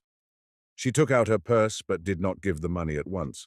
With the pitiless scrutiny of her sex, she noticed all the dancer's disabilities. She was certainly young, but she was very worn. Her mouth drooped. At the corners of her eyes there were tiny lines tending downward. Her forehead had what Domini secretly called a martyred look. Nevertheless, she was savage and triumphant. Her thin body suggested force, the way she held herself consuming passion. Even so near at hand, even while she was pausing for money, and while her eyes were, doubtless, furtively reading Domini, she shed round her a powerful atmosphere which stirred the blood and made the heart leap, and created longing for unknown and violent things. As Domini watched her, she felt that Irina must have lived at moments magnificently, that despite her almost shattered condition and permanent weariness, only cast aside for the moment of the dance, she must have known intense joys, that so long as she lived, she would possess the capacity for knowing them again. There was something burning within her that would burn on so long as she was alive, a spark of nature that was eternally red-hot. It was that spark which made her the idol of the Arabs and shed a light of beauty through her haggard frame. The spirit blazed. Domini put her hand at last into her purse and took out a piece of gold. She was just going to give it to Irina when the white bundle that was Hadj made a sudden, though slight movement, as if the thing inside it had shivered. Irina noticed it with her half-closed eyes. Domini leaned forward and held out the money, then drew back startled. Irina had changed her posture abruptly. Instead of keeping her head thrown back and exposing her long throat, she lifted it, shot it forward. Her meager bosom almost disappeared as she bent over. Her arms fell to her sides, her eyes opened wide and became full of a sharp, peering intensity. Her vision and dreams dropped out of her. Now she was only fierce and questioning and horribly alert. She was looking at the white bundle. It shifted again. She sprang upon it, showing her teeth, caught hold of it. With a swift turn of her thin hands, she tore back the hood, and out of the bundle came Hadj's head and face, livid with fear. One of the daggers flashed and came up at him. He leaped from the seat and screamed. Suzanne echoed his cry. Then the whole room was a turmoil of white garments and moving limbs. In an instant, everybody seemed to be leaping, calling out, grasping, struggling. Domini tried to get up, but she was hemmed in and could not make a movement upward or free her arms, which were pressed against her sides by the crowd around her. For a moment she thought she was going to be severely hurt or suffocated. She did not feel afraid, but only indignant, like a boy who has been struck in the face and longs to retaliate. Someone screamed again. It was Hadj. Suzanne was on her feet, but separated from her mistress. Batouche's arm was round her.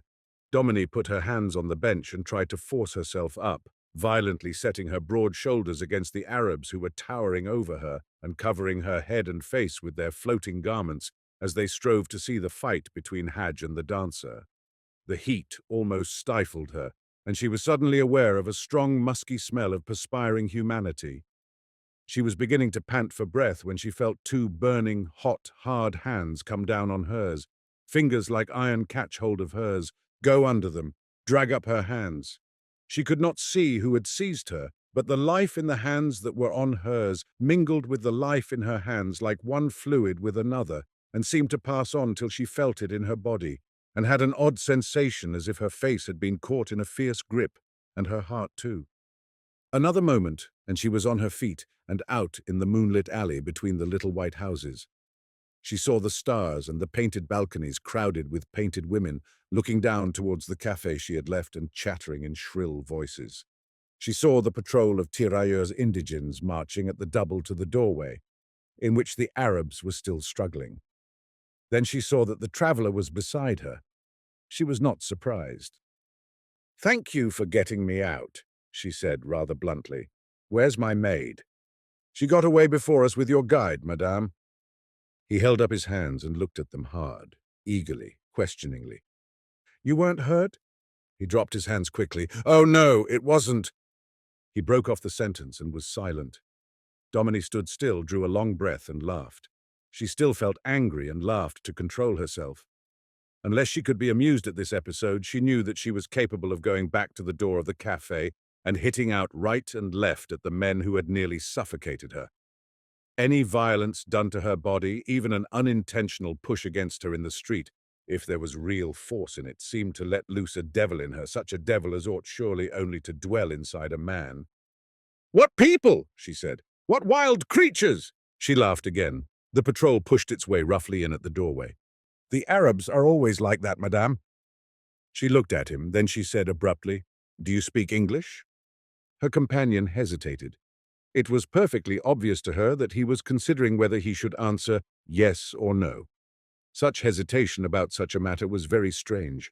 At last he said, but still in French, "Yes." And directly he had said it, she saw by his face that he wished he had said no.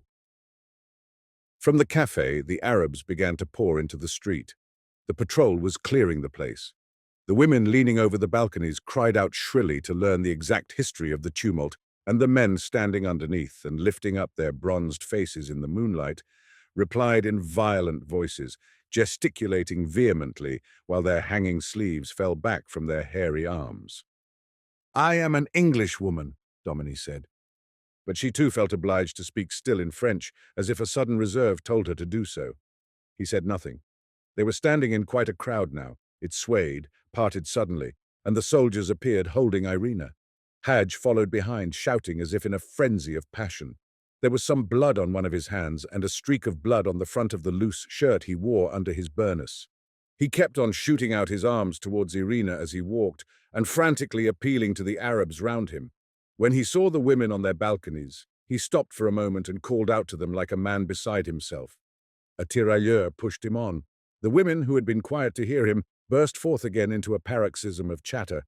Irina looked utterly indifferent and walked feebly. The little procession disappeared in the moonlight, accompanied by the crowd. "She has stabbed Hadj," Domini said. "Batouche will be glad." She did not feel as if she was sorry. Indeed, she thought she was glad too.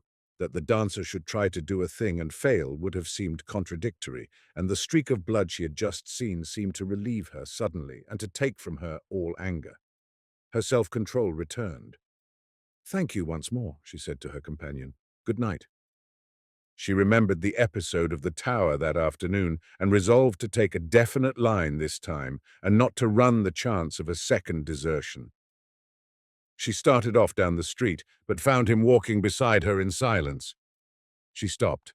"I am very much obliged to you for getting me out," she said, looking straight at him. "And now, good night." Almost for the first time, he endured her gaze without any uncertainty, and she saw that though he might be hesitating, uneasy, even contemptible, as when he hurried down the road in the wake of the Negro procession, he could also be a dogged man. "I'll go with you, madame," he said. "Why? It's night." "I'm not afraid." "I'll go with you, madame." He said it again harshly and kept his eyes on her, frowning. "And if I refuse?" she said, wondering whether she was going to refuse or not. "I'll follow you, madame." She knew by the look on his face that he too was thinking of what had happened in the afternoon. Why should she wish to deprive him of the reparation he was anxious to make? Obviously anxious in an almost piteously determined way. It was poor pride in her, a mean little feeling. "Come with me," she said. They went on together. The Arabs, stirred up by the fracas in Taha's cafe, were seething with excitement, and several of them, gathered together in a little crowd, were quarreling and shouting at the end of the street near the statue of the cardinal. Domini's escort saw them and hesitated. "I think, madame, it would be better to take a side street," he said. "Very well. Let us go to the left here. It is bound to bring us to the hotel, as it runs parallel to the house of the sand diviner." He started. "The sand diviner," he said in his low, strong voice. "Yes." She walked on into a tiny alley. He followed her. "You haven't seen the thin man with the bag of sand?" "No, madame." "He reads your past in sand from the desert and tells what your future will be." The man made no reply. "Will you pay him a visit?" Domini asked curiously. "No, madame. I do not care for such things." Suddenly she stood still. "Oh, look," she said. "How strange. And there are others all down the street." In the tiny alley, the balconies of the houses nearly met. No figures leaned on their railings. No chattering voices broke the furtive silence that prevailed in this quarter of Benimora.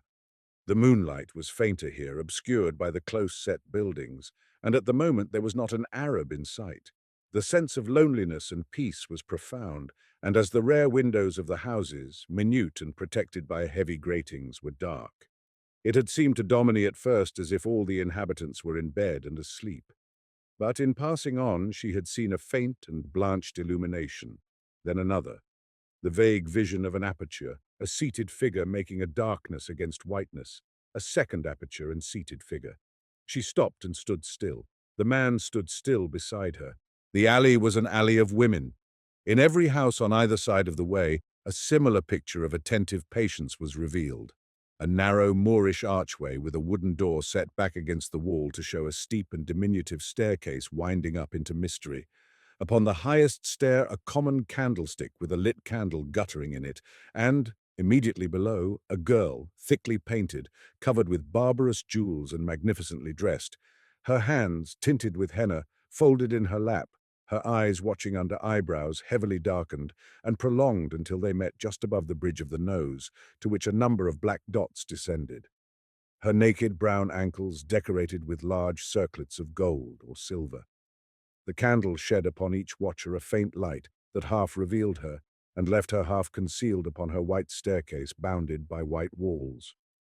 And in her absolute silence, absolute stillness, each one was wholly mysterious as she gazed ceaselessly out towards the empty, narrow street. The woman before whose dwelling Domini had stopped was an owled nail, with a square headdress of coloured handkerchiefs and feathers, a pink and silver shawl, a blue skirt of some thin material powdered with silver flowers, and a broad silver belt set with squares of red coral.